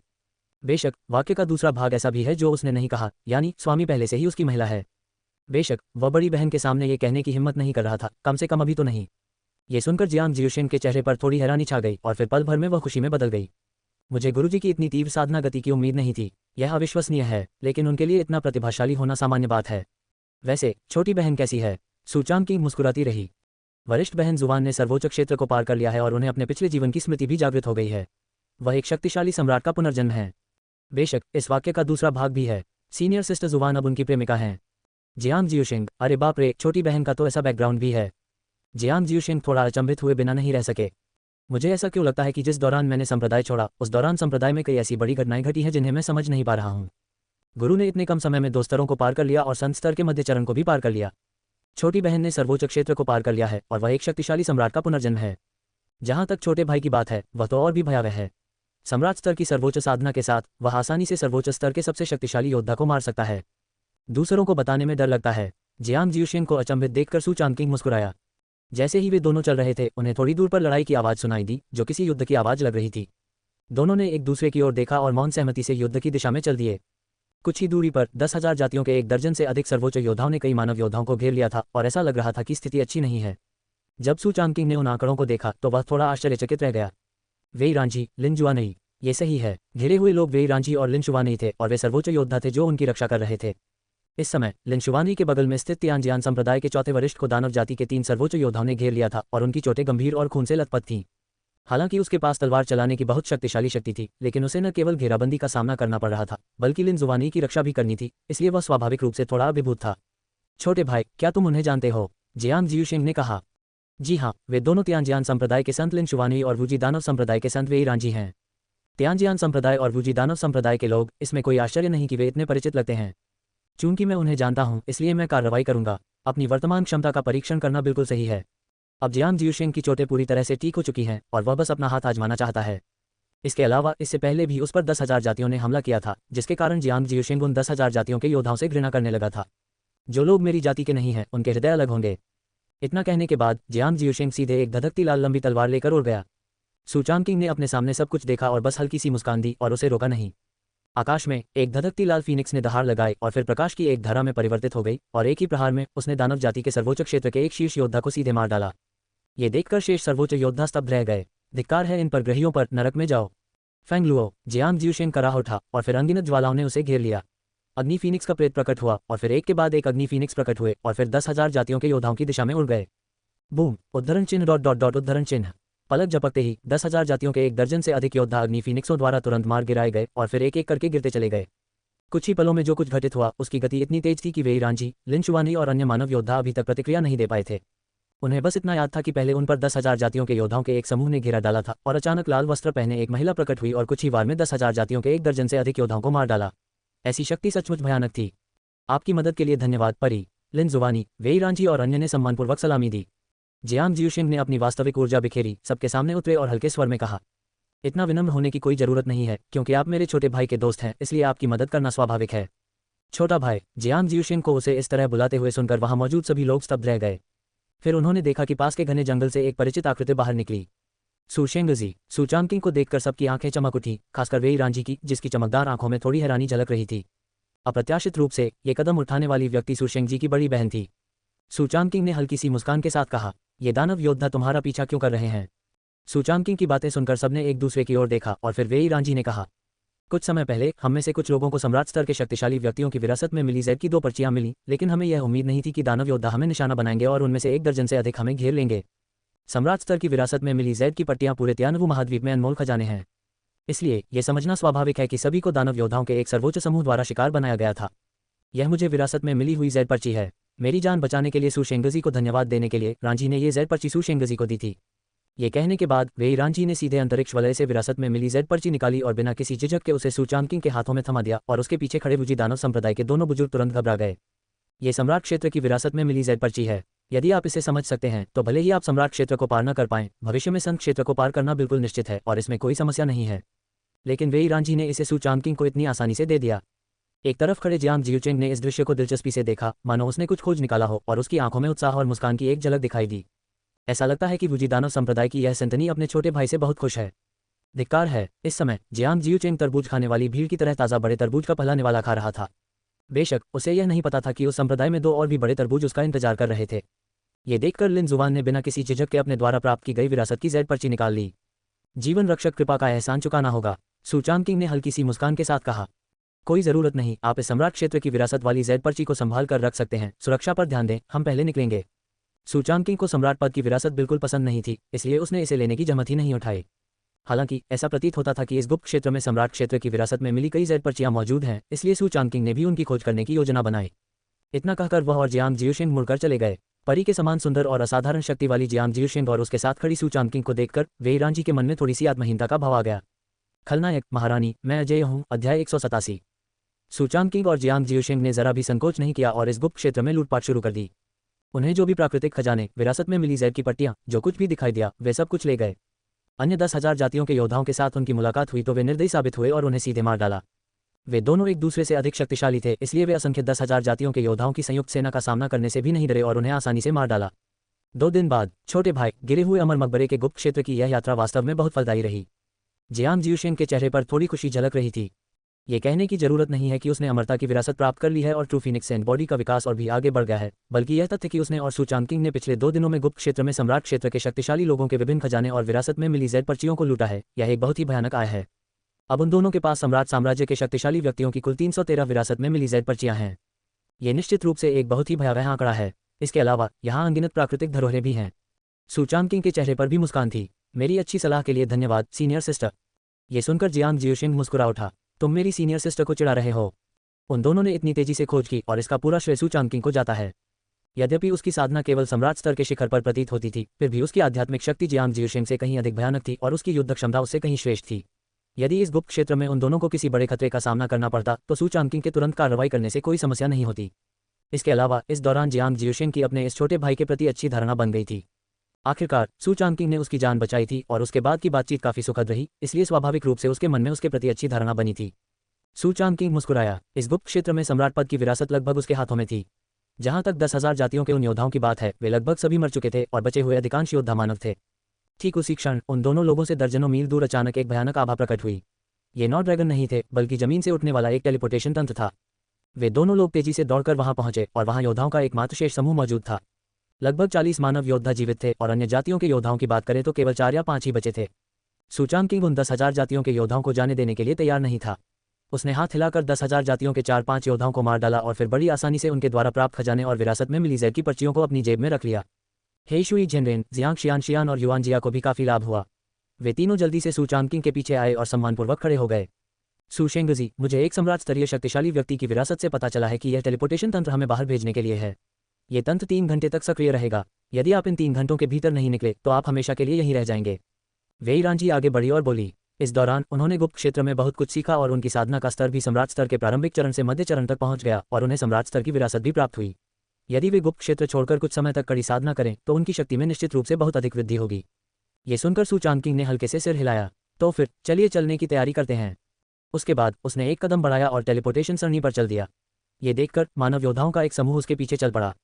बूम! उस संरचना से आ रही एक तेज गूंज के साथ सूचांग किंग को अचानक चक्कर आने लगे और उसकी चेतना अवरुद्ध हो गई और वह कुछ भी महसूस करने में असमर्थ हो गया। प्राचीन काल की यह टेलीपोर्टेशन प्रणाली बहुत ही भयावह है और कहा जाता है कि यह लंबी दूरी तक टेलीपोर्ट करने में सक्षम है। बेशक अभी तक ये संरचना वीरान है और इस टेलीपोर्टेशन सरणी की प्रतिकृति नहीं बनाई जा सकती है। अगले ही पल हवा का प्रवाह थम गया और सबने अपनी आंखें खोल लीं। वे पहले ही पतित अमर मकबरे के गुप्त क्षेत्र को छोड़कर एक द्वीप पर आ चुके थे। टेलीपोर्टेशन एरे का यही उद्देश्य है, अपने चारों ओर व्याप्त आध्यात्मिक ऊर्जा के प्रवाह और स्वर्ग पृथ्वी के बंधनों के शिथिल होने का अनुभव करते हुए सभी के चेहरों पर आनंद झलक रहा था। फैंग शियानजी के अनुसार उल्कापिंड मकबरे के खुलने के बाद तियानवु महाद्वीप में आकाश और पृथ्वी की आध्यात्मिक ऊर्जा तेजी से फिर से चरम पर पहुंच जाएगी और आकाश और पृथ्वी के बंधन भी कमजोर हो जाएंगे। साधना का एक महान युग शुरू होगा और यह प्राचीन काल के स्तर पर लौट आएगा। तब तक बड़ी संख्या में सशक्त लोग उभर कर सामने आ जाएंगे। उल्कापिंड समाधि में प्रवेश करने वाले 10,000 जातियों के योद्धा लगभग मृत अवस्था में थे और उन्हें शाही विरासत नहीं मिली थी। मानव योद्धाओं को छोड़कर 10,000 जातियों में से शायद ही किसी को शाही विरासत प्राप्त होगी। इसका अर्थ यह है कि अब जब स्वर्ग और पृथ्वी की आध्यात्मिक ऊर्जा पुनर्जीवित हो गई है तो मानव योद्धाओं की साधना में सफलता की गति 10,000 जातियों की तुलना में कहीं अधिक तीव्र होगी। चलो वापस जाने का समय हो गया है। सूचांग किंग के चेहरे पर मुस्कान आ गई। आखिरकार वापस आ गया, मुझे अपने गुरु की बहुत याद आ रही है। मानव योद्धाओं के एक समूह से बात करने के बाद सभी लोग चले गए। इस बार गुप्त क्षेत्र से बाहर आए मानव योद्धाओं को बहुत लाभ हुआ और उनमें से अधिकांश ने सम्राट के राज्य की विरासत प्राप्त कर ली। जल्द ही सूचांग किंग और अन्य लोग भी आध्यात्मिक नाव में सवार होकर ताइक्सुआन संप्रदाय की दिशा में उड़ गए। आत्मा की नाव बहुत तेज गति से उड़ी। महज 2 दिनों में इसने अनगिनत क्षेत्रों को पार किया और ताइक्सुआन संप्रदाय के क्षेत्र में लौट आए। वापस आने पर जियांग जियुशिंग के चेहरे पर थोड़ा और आश्चर्य और खुशी झलक रही थी। ताइक्सुआन संप्रदाय उसका घर है। इतने लंबे समय तक वापस न आने के बाद उसे सचमुच घर की याद सताने लगी थी। सूचांग किंग ने जियांग जियुशिंग की ओर देखा और मुस्कुराते हुए कहा, बहन, दूसरी बहन द्वारा संरक्षित फ्यून शहर आगे है। क्यों न दूसरी बहन को बुला लें और हम साथ में गुरुजी से मिलने चलें, कैसा रहेगा? ये सुनकर जियांग जियुशिंग की आंखें चमक उठीं। ठीक है। वैसे देखा जाए तो वह और चूजुवान काफी समय से एक दूसरे से नहीं मिले थे और वह दिल से उसे याद कर रही थी। आत्मा की नाव के उतरते ही शहर में मौजूद चूजुवान ने उसकी सांस महसूस की। ये सांस सूचांग किंग की है। वह खुश थी और जल्दी से बाहर आकर उसका अभिवादन करने लगी। चांग किंग, चूजुवान दौड़कर उस जगह पर पहुंची जहां आत्मा की नाव शहर के बाहर उतरी थी और अपने चेहरे पर अनियंत्रित मुस्कान के साथ जोर से चिल्लाए। वह इतने लंबे समय से फियून शहर में थी, इसलिए स्वाभाविक रूप से उसके मन में सूचांग किंग की याद आती थी। वह ये भी जानती थी कि चांग किंग के लिए उल्कापिंड मकबरे के गुप्त क्षेत्र में प्रवेश करना बेहद खतरनाक था, इसलिए वह हर दिन चिंतित रहती थी। अब अपनी आत्मा की नाव को प्रकट होते देख चूजुवान स्वाभाविक रूप से अत्यंत प्रसन्न हुआ। हालांकि उसी क्षण एक खूबसूरत महिला उसके सामने प्रकट हुई। उसकी धधकती लाल लंबी स्कर्ट, अद्वितीय चेहरा और जानी पहचानी सांसों ने चूजुवान की मुस्कान को तुरंत रोक दिया। बड़ी सीनियर सिस्टर, चूजुवान स्तब्ध रह गई। क्या वरिष्ठ बहन चांग किंग की आध्यात्मिक नाव से क्यों उतर गई? छोटी बहन, मुझे देखकर तुम खुश क्यों नहीं हो? जियांग जियुशिंग मुस्कुराते हुए आगे बढ़े। ओह गाओ, खुश हो, मैं दुखी कैसे हो सकती हूँ सीनियर सिस्टर, हमने एक दूसरे को बहुत समय से नहीं देखा है। चूजुवान ने अपने चेहरे पर फिर से मुस्कान ला दी। इसी क्षण सूचांग किंग भी तेजी से आत्मा की नाव से नीचे उतर आए। बड़ी बहन, हम एक दूसरे से बहुत दिनों से नहीं मिले हैं। सूचांग किंग ने बेशर्मी से हंसते हुए कहा। चूजुवान ने सूचांग किंग को देखा, फिर जियांग जियुशिंग को देखा और स्तब्ध रह गई। वे दोनों कब एक साथ आए? खलनायक महारानी, मैं अजय हूँ, अध्याय 188। जिस क्षण उसने सूचांग किंग और जियांग जियुशिंग को देखा, चूजुवान भ्रमित हो गई। क्या ऐसा हो सकता है कि छोटा भाई और बड़ी बहन भी? चूजुवान के मन में यह विचार आने के पीछे एक कारण था। आखिरकार गुरु जैसे शक्तिशाली गुरु का भी अपने कनिष्ठ भाई के साथ जटिल रिश्ता था। यह विचार केवल चूजुवान के मन में था और उसने इसे जोर से नहीं कहा। आखिरकार वह बड़ी बहन के सामने इतनी सीधे तौर पर यह बात कहने की हिम्मत नहीं कर पा रही थी। जैसे जैसे आसमान में अंधेरा छाने लगा, सूचांग किंग और अन्य लोग एक रात के लिए फियून शहर में रुके और अगली सुबह एक साथ संप्रदाय में लौटने की योजना बनाई। चांग किंग, तुम और बड़ी बहन भी ऐसा नहीं करोगे? चूजुवान के कमरे में दोनों एक दूसरे की बाहों में सो रहे थे और चूजुवान ने सूचांग किंग की बाहों में धीमी आवाज में कुछ कहा। अपनी बाहों में सुंदर महिला को देखते हुए सूचांग किंग मुस्कुराया, अपनी आंखें घुमाईं और उसे छेड़ा। हाँ, मुझे उम्मीद नहीं थी कि तुम्हें पता चल जाएगा। कैसा रहेगा अगर मैं अभी सीनियर सिस्टर को बुला लूं और हम तीनों एक साथ सो जाएं? सू चांगकिंग के मुस्कुराते चेहरे को देखकर चू जुवान वास्तव में इस बारे में सोचने लगी। कुछ देर बाद उसने सहमति में सिर हिलाया। असंभव नहीं, सू चांगकिंग, असंभव नहीं, इसका मतलब है कि यह ठीक है। लानत है, क्या सीनियर सिस्टर इतनी खुली सोच वाली हैं? ये कहने के बाद चू जुवान ने उसे नाराजगी भरी नज़र से देखा। जब मास्टर का भी आपसे घनिष्ठ संबंध है तो मेरा सीनियर सिस्टर से क्या संबंध है? हम तो सचमुच दुश्मन हैं। इस बारे में बात करते हुए चू जुवान कराह उठी और सू चांगकिंग के कंधे पर झुक गई। ये सुनकर सू चांगकिंग को थोड़ी सी निराशा हुई। मुझे कहना पड़ेगा कि सीनियर सिस्टर वाकई बहुत विचारशील हैं। उसने मुस्कुराते हुए चू जुवान के गालों को चुटकी से दबाया और धीरे से कहा, मैंने तुमसे झूठ बोला था, मेरे और मेरी बड़ी बहन के बीच कुछ नहीं हुआ। हालांकि चू जुवान ने अपना सिर उठाया और ईमानदारी से कहा, मुझे नहीं लगता कि यह कोई बड़ी बात है। तुम अकेले ही बहुत शक्तिशाली हो। मेरी बड़ी बहन और मेरे गुरु के लिए मिलकर तुमसे निपटना ठीक है। अगर तुम मेरी बड़ी बहन को आज रात अपने साथ आने के लिए कह सको तो मुझे कोई आपत्ति नहीं है। ऐसा संभव ही नहीं है। सू चांगकिंग के पास दिव्य अत्याचारी शरीर और असाधारण युद्ध शक्ति है। भाई टोंगजी की मदद के अलावा उनका आकर्षण और सहनशक्ति दोनों ही भरपूर हैं, जिसके परिणामस्वरूप उनकी युद्ध शक्ति चरम पर पहुंच जाती है। इसलिए चू जुवान को वास्तव में नहीं लगता था कि कोई समस्या है। सू चांगकिंग ने यह सुना और कुछ बोलने ही वाली थी कि दरवाजे पर दस्तक हुई। छोटी बहन। परिचित आवाज सुनकर बिस्तर पर लेटी चू जुवान और सू चांगकिंग दोनों चौंक गईं और फिर एक दूसरे को उलझन भरे चेहरे से देखने लगीं। क्या बकवास है, मेरी बड़ी बहन यहाँ क्यों है? यह मुंह शायद जहरीला है, मानो इसे आशीर्वाद मिला हो। यह अपनी मर्जी से कैसे बोल सकता है? चू जुवान तुरंत घबरा गई। वह सू चांगकिंग के सामने तो ये बातें कह सकती थी, लेकिन अगर बड़ी बहन को पता चल गया कि वह और छोटा भाई बिस्तर पर पैर सटाकर सो रहे थे तो फिर उसे किसी का भी सामना करने में बहुत शर्म आएगी। सू चांगकिंग मुस्कुराए और आंख मारी। बड़ी बहन, मैं दरवाजा खोल देता हूँ और हम तीनों एक साथ सो जाएंगे। चू जुवान ने तुरंत उसे गुस्से भरी नज़र से देखा और उसका खूबसूरत चेहरा लाल हो गया। तुम तो बस मुझे चिढ़ाते हो। चू जुवान शर्मा गई और उसने सू चांगकिंग की बांह को अपने हाथ से चुटकी काट ली। यदि कमरे में ध्वनि को अलग करने के लिए कोई संरचना नहीं होती तो दोनों का भेद बहुत पहले ही खुल गया होता। सू चांगकिंग ने मुस्कुराते हुए कहा, हाँ, मैं मजाक कर रहा था, मैं अब जा रहा हूँ। यद्यपि जियांग जियोशेंग सर्वोच्च स्तर पर थे और उनकी आध्यात्मिक चेतना प्रबल थी, फिर भी सू चांगकिंग की स्थानिक दूरसंचार क्षमता उन्हें सीधे अंतरिक्ष में यात्रा करने में सक्षम बनाती थी। वे मात्र एक विचार से हजारों मील दूर प्रकट हो सकते थे और उनका पता लगाना असंभव था। उसने युद्ध क्षेत्र को साफ किया, फिर चू जुवान के चेहरे पर एक बड़ा चुंबन दिया और फिर मुस्कुराते हुए स्थानिक टेलीपोर्टेशन का उपयोग करके कमरे में गायब हो गया। सू चांगकिंग को जाते देख चू जुवान ने राहत की सांस ली। वह झटपट उठी और दरवाजा खोला। बड़ी बहन, आप इतनी रात को यहाँ क्यों हैं? चू जुवान के चेहरे की लाली अभी भी चटी हुई थी और उसके शरीर पर अभी भी पसीना था। उसका दिल तेजी से धड़क रहा था और माहौल तनावपूर्ण हो गया था। छोटी बहन, तुम कमरे में क्या कर रही हो? दरवाजा खोलने में इतनी देर क्यों लगा दी? जियांग जियोशेंग अंदर आया और उत्सुकता से पूछा, और तुम्हारा चेहरा इतना लाल क्यों है? क्या कुछ गड़बड़ हो गई? जियांग जियोशेंग की यह बात सुनकर चू जुवान का दिल तुरंत घबरा गया और उसने जल्दी से अपना सिर हिलाकर कहा, अहम नहीं, कोई बात नहीं सीनियर सिस्टर, मैं बस तकनीक का अभ्यास कर रही थी और उसमें मग्न थी। क्या आप तकनीक का अभ्यास कर रहे हैं और उसमें पूरी तरह से लीन हैं? जियांग जियोशेंग को इस बात पर कोई संदेह नहीं था और वह पलंग पर बैठ गया। सौभाग्यवश सू चांगकिंग ने जाने से पहले बिस्तर पर मौजूद सांस और गंदगी के सभी निशान साफ कर दिए, इसलिए जियांग जियोशेंग को कुछ भी संदिग्ध नहीं मिला। बड़ी बहन, इतनी रात को मुझसे मिलने क्यों आए हो? ये सुनकर जियांग जियोशेंग ने हल्की सी मुस्कान दी। मैंने अपने छोटे भाई से सुना है कि तुमने न केवल सर्वोच्च लोक को पार कर लिया है, बल्कि तुम एक शक्तिशाली व्यक्ति के पुनर्जन्म भी हो और तुम्हारी कुछ स्मृतियां जागृत हो गई हैं। मैं ये देखने आया हूं कि क्या तुम्हारी साधना में कोई समस्या है। आखिरकार जियांग जियोशेंग को अमरता का वरदान प्राप्त है, इसलिए स्वाभाविक रूप से उसे साधना के बारे में कुछ जानकारी तो होगी ही। बेशक सबसे महत्वपूर्ण बात यह है कि उसे डर है कि चू जुवान पर उस शक्तिशाली व्यक्ति का कब्जा हो जाएगा। आखिरकार सम्राट का पुनर्जन्म कुछ चालें पीछे छोड़ सकता है और जियांग जियोशेंग इसकी जांच करने आया था। जियांग जियोशेंग की यह बात सुनकर चू जुवान ने अवचेतन रूप से राहत की सांस ली। यह अच्छी बात है कि वह यहाँ किसी व्यभिचारी को पकड़ने के लिए नहीं आया है। चू जुवान को अपने दिल में एक अजीब सी अनुभूति हुई, मानो उसका और चांगकिंग का अफेयर चल रहा हो। तो फिर यही बात है, धन्यवाद सीनियर सिस्टर। चू जुवान ने जियांग जियोशेंग की दयालुता को अस्वीकार नहीं किया और दोनों ने घर में बातचीत की और यहाँ की हलचल स्वाभाविक रूप से सू चांगकिंग से छिपी नहीं रह सकी, जिसे टेलीपोर्ट करके वापस कमरे में लाया गया था। अरे, मैं तो पहले 2 गोल करना चाहता था, लेकिन लगता है बड़ी बहन आज रात नहीं जाएगी, इसलिए बेहतर होगा कि मैं अभ्यास कर लूँ। सू चांगकिंग ने कड़वी मुस्कान के साथ असहाय होकर आह भरी। समय बहुत जल्दी बीत गया। अगली सुबह भोर होते ही फियून शहर से एक आध्यात्मिक नौक उठी और ताइशुआन संप्रदाय की ओर उड़ गई। चू जुवान भी उस नौक में सवार होकर सबके साथ वापस लौट आया। हालांकि आत्माओं की नाव पर जियांग जियोशेंग को हमेशा अजीब सा महसूस होता था। ऐसा प्रतीत होता था कि उनके छोटे भाई बहनों के बीच संबंध बहुत घनिष्ठ थे, बहुत ही घनिष्ठ। इसके विपरीत ऐसा प्रतीत होता था मानो उसके और उन दोनों के बीच एक अदृश्य बाधा हो, मानो वह किसी भी परिस्थिति में उनके बीच घुल मिल नहीं सकता था। यह एहसास बहुत अजीब था। शायद मैं ज्यादा सोच रहा हूँ, जियांग जियोशेंग ने मन ही मन बुदबुदाते हुए सिर हिलाया। यह जरूर उसका भ्रम होगा। आखिरकार वह ताइशुआन संप्रदाय से काफी समय से दूर था और अपने कनिष्ठ भाइयों और बहनों का एक दूसरे के करीब आना स्वाभाविक था। ये सोचकर उसे खुशी महसूस हुई। कुछ ही देर में आत्मा की नाव ताइशुआन संप्रदाय के ऊपर पहुंच गई। संप्रदाय के नेता मोमिंग, शुवानजू और अन्य लोगों ने पहले ही इसे देख लिया था और वे उनका अभिवादन करने के लिए दौड़ पड़े। ताइशुआन संप्रदाय के अनगिनत शिष्य भी उनका अभिवादन करने के लिए बाहर आए। जैसे ही आध्यात्मिक नाव किनारे पर उतरी, सु चांगकिंग का शरीर धीरे धीरे नाव से नीचे गिर गया।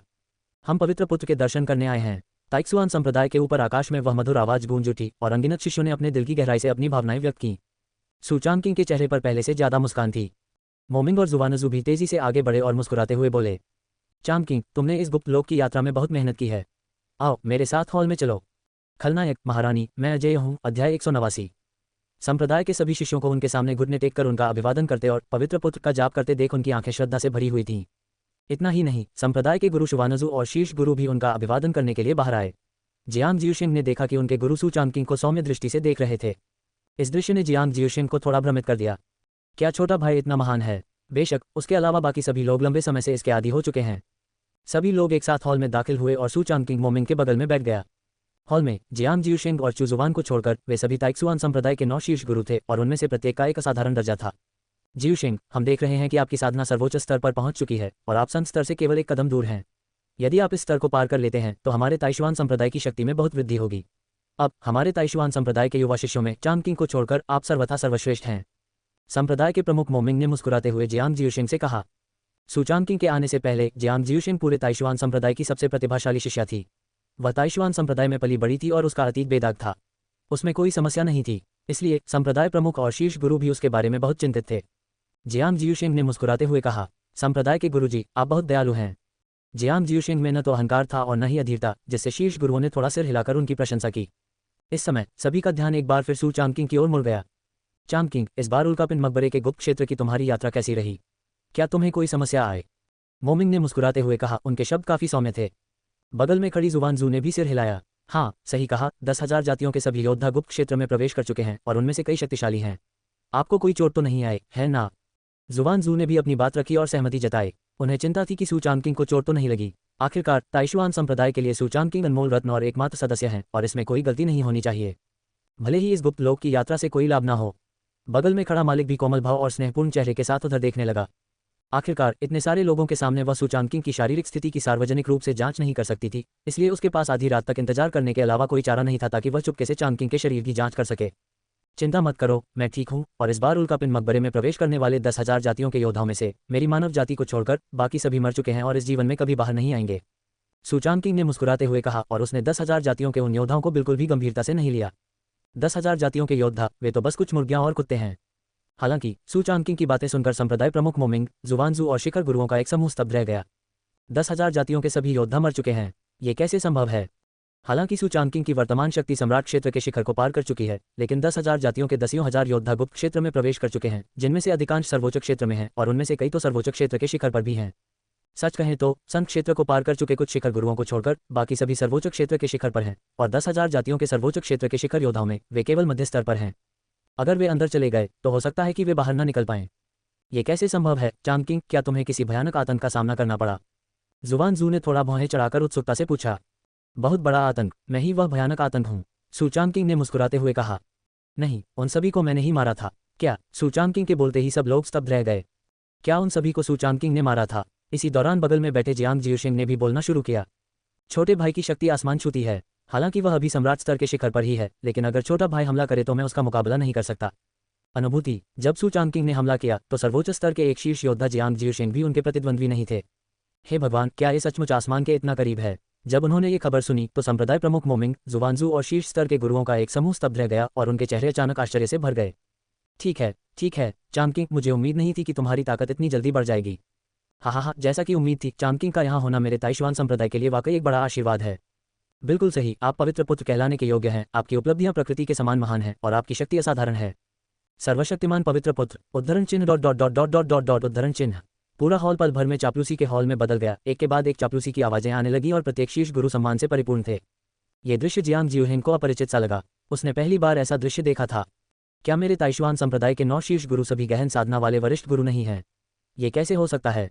सु चांगकिंग ने मुस्कुराते हुए कहा। एक बात और है, मृतकों की रहस्यमयी समाधि का गुप्त क्षेत्र एक प्राचीन युद्ध क्षेत्र है जहां अनगिनत शक्तिशाली पुरुष मारे गए, जिनमें कई सम्राट वंश के उत्तराधिकारी भी शामिल हैं। सम्राट पद का उत्तराधिकार। सु चांगकिंग के बोलते ही वहां मौजूद सभी लोगों की सांसें तेज हो गईं, यहां तक कि संप्रदाय के नेता मोमिंग और जुवानजू की भी। उनमें से एक संत क्षेत्र के अंतिम चरण में है और दूसरा संत क्षेत्र के शिखर पर है। दोनों ही उच्च कोटि के व्यक्ति हैं, लेकिन वे सम्राट क्षेत्र की विरासत से भी ईर्ष्या करते हैं। ये सम्राट क्षेत्र में प्रवेश करने का एक अवसर है। यदि आप सम्राट स्तर को पार कर लेते हैं तो न केवल आपकी आयु में नाटकीय रूप से वृद्धि होगी बल्कि आपकी शक्ति में भी बहुत सुधार होगा। तब पूरे त्यानवु महाद्वीप में कोई भी आपको हरा नहीं पाएगा। ऐसे अवसर का लाभ उठाने की क्षमता रखने वाले लोग बहुत कम हैं। चांद किंग, क्या तुम सम्राट क्षेत्र की विरासत का पता लगा सकते हो? हाँ, अगर आपको 1 या 2 विरासतें मिल जाएं तो मेरा ताइशुआन संप्रदाय संभवतः समृद्ध होगा। जुवानजू और मोमिंग ने अपनी बात रखी। यदि आप 1 या 2 विरासतें प्राप्त कर लेते हैं और उनका उपयोग धीरे धीरे अभ्यास करने के लिए करते हैं तो देर सवेर आप सम्राट क्षेत्र को पार करने में सक्षम हो जाएंगे और फिर पूरा ताइक्सुआन संप्रदाय वास्तव में प्रगति करेगा। सुचांग किंग मुस्कुराया। 1 या 2, बहुत कम, बहुत कम। ये कहने के बाद सुचांग किंग ने अंतरिक्ष वलय निकाला और विरासत की Z पर्चियां बाहर बिखेर दीं। एक एक करके विरासत की Z पर्चियां अंतरिक्ष वलय से बाहर निकलती रहीं और एक छोटी पहाड़ी को भर दिया। ये देखकर वहां मौजूद सभी लोग स्तब्ध रह गए। यह क्या है? इतने सारे क्यों हैं? सभी के हैरान चेहरों को देखकर सुचांग किंग मुस्कुराया और बोला, पंथ के गुरु जुवानजू, यहाँ कुल 379 विरासत की पर्चियां हैं जिनमें से सभी सम्राट स्तर की विरासत हैं। विरासत की प्रत्येक पर्ची एक सम्राट स्तर के योद्धा की संपूर्ण विरासत का प्रतिनिधित्व करती है, जिसमें न केवल हमारी मानव जाति के योद्धा शामिल हैं बल्कि दानव जाति और अन्य जातियों के शक्तिशाली योद्धाओं की विरासत भी शामिल है। हैं क्या? सुचांग किंग के शब्द इतने तीखे थे मानो बिजली कड़क रही हो और सबके कानों में गूंज रहे हों। लानत है, ये सभी 379 टुकड़े सम्राटों के वंशानुक्रम से प्राप्त Z पत्थर की पट्टियां हैं। क्या आप पागल हैं? वुडोंग, वहां मौजूद सभी लोगों ने अपनी लार निगल ली और उनमें से कोई भी शांत नहीं हुआ। पता चला कि सुचांग किंग ने गुप्त क्षेत्र में प्रवेश करने के बाद वहां के सभी खजाने अपने साथ ले लिए थे। 10,000 जातियों के अन्य योद्धाओं ने अपनी जान गंवाई और साथ ही उन्होंने एक योद्धा को भी मार गिराया। काफी देर बाद जुवानजू को आखिरकार होश आया। उसने एक कदम आगे बढ़ाया, बेतरतीब ढंग से एक Z पर्ची उठाई और उसमें अपनी चेतना को समाहित कर लिया। पलक झपकते ही उसका मुंह ओ के आकार में खुल गया। खलनायक, महारानी, मैं अजय हूँ। अध्याय 190। ये वास्तव में सम्राट साम्राज्य की विरासत है। इसमें वर्णित मार्शल आर्ट अत्यंत गहन और उत्कृष्ट हैं। शानदार, ये सचमुच शानदार है। एक उच्च कोटि के संत विशेषज्ञ होने के नाते जुवानजू की दृष्टि स्वाभाविक रूप से अच्छी है और वह इस मार्शल आर्ट के रहस्य को एक नज़र में देख सकता है। इसमें कोई संदेह नहीं है कि यह निश्चित रूप से सम्राट साम्राज्य की विरासत है। जुवानजू की बातें सुनकर वहां मौजूद सभी लोगों की सांसें फिर से तेज होने लगीं और उनकी आंखों में जोश भर गया। सम्राट साम्राज्य की विरासत, यदि आप इन मार्शल आर्ट का अभ्यास करना शुरू कर दें तो आपकी ताकत में निश्चित रूप से काफी सुधार होगा। इतना ही नहीं, संत क्षेत्र को पार करने की तो बात ही छोड़िए, सम्राट क्षेत्र को पार करना भी बहुत संभव है। इसके अलावा इस क्षेत्र में 300 से अधिक वंशानुगत Z पर्चियां मौजूद हैं जिनमें विभिन्न प्रकार की विरासतें शामिल हैं। उपस्थित सभी शीर्ष गुरुओं को अपनी साधना के लिए उपयुक्त मार्शल आर्ट मिल सकती है। सही तालमेल होने पर उनकी शक्ति में निश्चित रूप से वृद्धि होगी। मोमिंग भी आगे बढ़ा, एक Z की पर्ची उठाई और अपनी आध्यात्मिक इंद्रियों से उसकी जांच की। काफी देर बाद उसका गला थोड़ा सूख गया और उसने अविश्वास से कहा, चांद किंग, तुम सचमुच मेरे ताइशुआन संप्रदाय के भाग्यशाली सितारे हो, भाग्य के स्रोत हो। स्पष्ट रूप से कहें तो यदि सुचांग किंग तैयार हैं तो मोमिंग तुरंत पद त्यागने और सुचांग किंग को संप्रदाय प्रमुख बनने में पूरी सहायता करने के लिए तैयार हैं। इसके अलावा उपस्थित शीर्ष गुरुओं के साथ साथ ताइक्सुआन संप्रदाय के सभी वरिष्ठों और शिष्यों को भी कोई आपत्ति नहीं होगी। सुचांग किंग ने बस हल्की सी मुस्कान दी और उन्होंने सम्राट पद की इन विरासतों को गंभीरता से नहीं लिया। आखिरकार जिन कौशलों का वह अभ्यास करता था वे अमरता के स्तर के कौशल थे और संभवतः अमरता के स्तर के कौशलों में भी सर्वोच्च थे। इसलिए जब उसने उन सम्राट स्तर के कौशलों को देखा तो वे कचरे से कम नहीं थे। लेकिन दूसरों के मामले में ऐसा नहीं था। पंथ के गुरुजी, इन विरासतों को फिलहाल व्यापक रूप से नहीं फैलाना चाहिए, अन्यथा इससे असंख्य जातियों में लालच जागृत हो जाएगा। आप पहले शीर्ष गुरुओं को उपयुक्त कौशल चुनने और उनका अभ्यास करने दें और फिर कुछ वरिष्ठों को अभ्यास शुरू करने के लिए चुनें। सुचांग किंग ने एक सुरक्षित विधि का प्रस्ताव रखा। मोमिंग, जुवानजू और उपस्थित शीर्ष गुरुओं ने भी हल्के से सिर हिलाया। हाँ, चांग किंग की बातें सही हैं, चलिए इसे इसी तरह करते हैं। सर्वोच्च गुरुओं, आगे आओ और उचित उत्तराधिकार का चयन करो, लेकिन आज की बात को अपने तक ही सीमित रखो और इसे बाहर मत फैलाओ। मोमिंग के बोलने के बाद उसका पूरा शरीर जोश से भर गया और उसने शीर्ष गुरुओं को बचाव का एक सबक सिखाया। आखिरकार यह मामला बेहद महत्वपूर्ण है। अगर यह बात फैल गई तो मुझे डर है कि उसे पूरे 10,000 जातियों के निशाने पर आना पड़ेगा। इसके बाद उनका ताइक्सुआन संप्रदाय त्यानवु महाद्वीप में सार्वजनिक आलोचना का निशाना बन जाएगा। हाँ, स्वाभाविक रूप से शीर्ष गुरुओं को कोई आपत्ति नहीं थी और उन्होंने एक एक करके सिर हिलाया और फिर आगे बढ़कर उस मार्शल आर्ट को चुना जो उनके लिए उपयुक्त थी। बेशक गुजिरान आगे नहीं बढ़ा बल्कि शांति से वहीं खड़ा रहा। सुचांग किंग द्वारा प्रदत्त अमर स्तर की तकनीक लिंगलोंग सम्राट शास्त्र का भी अभ्यास कर रही थी। श्रेणी के अनुसार यद्यपि यह लिंगलोंग सम्राट शास्त्र भी सम्राट लोक से विरासत में मिली है, अंततः यह भाईतोंगजी से प्राप्त हुई है और इसकी श्रेणी परिफैंग से कम नहीं है। हालांकि सम्राट लोक से विरासत में मिली तकनीकों में उसकी कोई रुचि नहीं है, फिर भी वह कुछ ऐसी मार्शल आर्ट सीख सकती है जो उसके लिए उपयुक्त हो। आखिरकार ये सम्राट लोक के शक्तिशाली योद्धाओं की मार्शल आर्ट है और यह अत्यंत शक्तिशाली है। बेशक गुजिरान ने अनुमान लगाया कि सुचांग किंग ने उसके लिए उपयुक्त मार्शल आर्ट की तैयारी पहले ही कर ली होगी। इसे केवल शाम के समय ही बाहर निकाला जा सकता है। उसने सुचांग किंग की ओर देखा जिसने अभी अभी ऊपर देखा और गुजिरान की आंखों से उसकी नजरें मिलीं।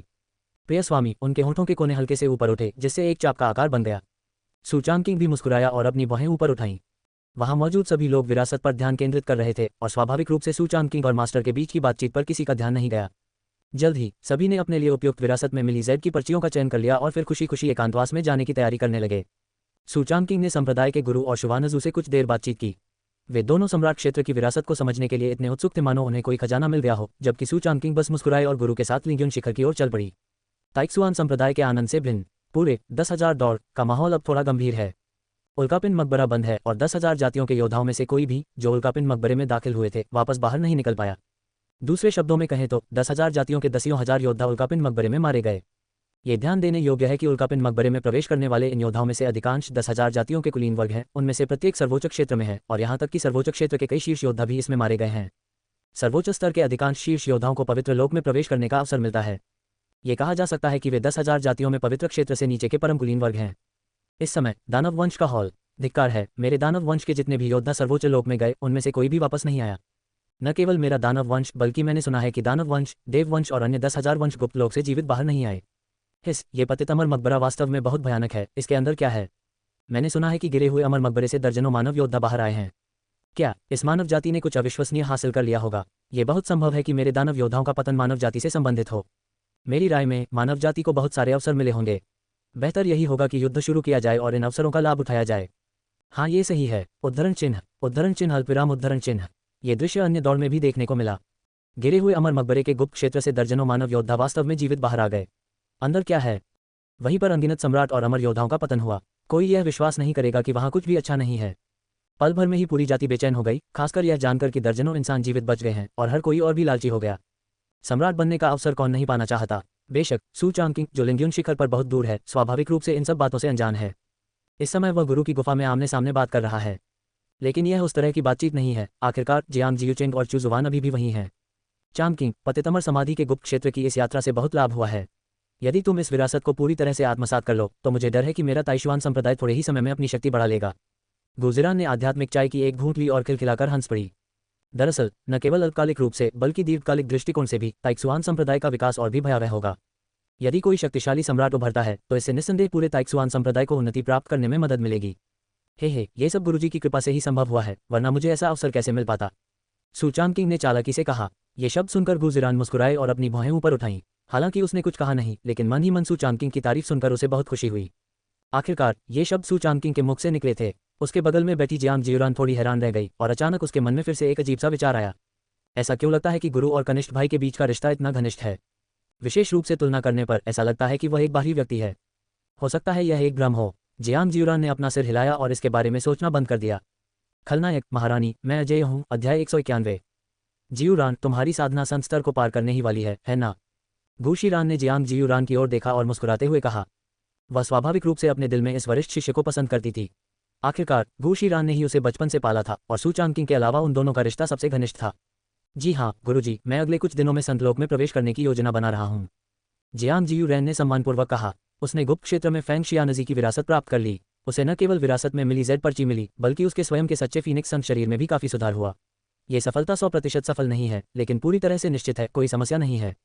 ये सुनकर गुशिरान ने संतुष्टि से सिर हिलाया। हाँ, तब तुम्हारा स्वामी तुम्हारी रक्षा करेगा। गुरु आपका धन्यवाद, जियांग जियुरान ने मुस्कुराते हुए कहा। गुरु और शिष्य ने कुछ देर बातचीत करने के बाद जाने की तैयारी कर ली। जियांग जियुरान को भी पीछे हटकर अपनी स्थिति को समायोजित करने के लिए वापस जाना पड़ा और कुछ दिनों में सफलता की प्रतीक्षा करनी पड़ी। सूचांग किंग जब उठकर जाने ही वाला था, तभी अचानक गुजिरान ने उसे बुलाया। चांग किंग, तुम यहीं रहो। ये सुनकर जियांग जियुरान को कुछ भी महसूस नहीं हुआ। उसने सोचा कि गुरुजी को अपने छोटे भाई से कुछ महत्वपूर्ण बात कहनी होगी। हालांकि अंदर की कहानी जानने वाले चुजुवान के चेहरे के भाव थोड़े बदल गए थे। कहने लायक कोई महत्वपूर्ण बात नहीं थी, ये स्पष्ट था। जब चुजुवान ने गुरु और चांग किंग के बैठकर बात करने के दृश्य के बारे में सोचा तो उसने इसके बारे में सोचने की हिम्मत ही नहीं की। आखिरकार वह उसकी गुरु, उसकी शिक्षिका और उसकी माँ थी। जियांग जियुरान और चुजुवान चले गए और गुफा में केवल सूचांग किंग और गुजिरान ही रह गए। गुरुजी, आप मुझे यहाँ क्यों रोकना चाहते हैं? क्या ऐसा हो सकता है कि गुरुजी मुझे याद कर रहे हों? आसपास कोई बाहरी व्यक्ति नहीं था, इसलिए सूचांग किंग ने चालाकी भरे लहजे में बात की और उसके शब्दों में छेड़छाड़ भरी हुई थी। गुजिरान ने उसकी ओर आंखें घुमाईं। सूचांग किंग ने जरा भी संकोच नहीं किया, तेजी से आगे बढ़ा और अपने प्रिय गुरु को गले लगा लिया। उसका सौम्य रूप, उसके चेहरे पर आने वाली शरीर की सुगंध ताजगी भरी थी और उसका कोमल स्पर्श सचमुच अनूठा था। गुरुजी, मैंने कुछ मार्शल आर्ट सीखे हैं जो आपके लिए उपयोगी होंगे। सूचांग किंग ने अंतरिक्ष वलय से एक जेड पर्ची निकाली जिसमें शाही क्षेत्र की विरासत से प्राप्त विभिन्न मार्शल आर्ट शामिल थे, जिन्हें उसने छांट लिया था और जो विशेष रूप से गुजिरान के लिए उपयोगी थे। हालांकि गुजिरान को लंबे समय से यह अंदाजा था कि ये दुष्ट शिष्य निश्चित रूप से उसके लिए इसे तैयार करेगा, फिर भी उसे इतनी सावधानी से इसे व्यवस्थित करते हुए देखकर वह भावुक हो गई। चांग किंग, तुमने बहुत मेहनत की है। इतना कहने के बाद गुजिरान सीधे आगे झुक गई। उसे वह गर्म स्पर्श स्वतः ही प्राप्त हुआ और सू चांगकिंग अत्यंत संतुष्ट हुआ। वह स्वामी बनने के योग्य है। गुरुजी, मुझे आपकी बहुत याद आती है। सू चांगकिंग की आवाज़ बहुत ही कोमल थी, गुजिरान के कान के पास एक गर्म हवा का झोंका लिए हुए, सुन्न कर देने वाली और लोगों को थोड़ा अभिभूत महसूस कराने वाली। मास्टर भी तुम्हें बहुत याद करते हैं। गुजिरान की आंखें धुंधली हो गई थीं, मानो वह सू चांगकिंग को ही अपना एकमात्र सहारा मानती हो। मालिक, उद्धरण चिन्ह dot dot dot dot dot dot dot उद्धरण चिन्ह। गुफा के अंदर बहुत शोर था। Dot dot dot dot dot dot dot dot. समय बहुत जल्दी बीत गया, 2 दिन बीत गए। जियांग जियूशिंग के वापस आने के बाद वह सीधे एकांतवास में चले गए। इन 2 दिनों में उनकी संपूर्ण शारीरिक स्थिति परिपूर्ण हो गई है। अचानक पूरे लिंग्यून शिखर की आध्यात्मिक ऊर्जा बेतहाशा एकत्रित हो गई और यहाँ तक कि ताइक्सुआन संप्रदाय के 100 मील के दायरे में भी असंख्य आध्यात्मिक ऊर्जा बेतहाशा लिंग्यून शिखर में प्रवाहित होने लगी। एक धधकती लाल आकृति आकाश में ऐसे उठी जैसे कोई अग्नि पक्षी दुनिया में गिर रहा हो और एक विशाल आध्यात्मिक ऊर्जा का भंवर पूरे शरीर में फैल गया। जियांग जियूशिंग, पवित्र क्षेत्र में प्रवेश करने का समय आ गया है। कमरे में सू चांगकिंग और मास्टर, जिन्होंने अपना काम समाप्त कर लिया था, आलस से बिस्तर पर लेटे हुए थे। दोनों ही इस सांस को महसूस करने के लिए बहुत उत्सुक थे। जियूरान सफलता के शिखर पर पहुंचने ही वाली है।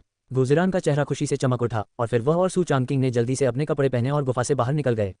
चूजुआन काफी देर से गुफा के बाहर खड़ी थी। जब उसने गुरु और सू चांगकिंग को बाहर आते देखा तो उसके चेहरे पर कुछ अजीब सा भाव आ गया।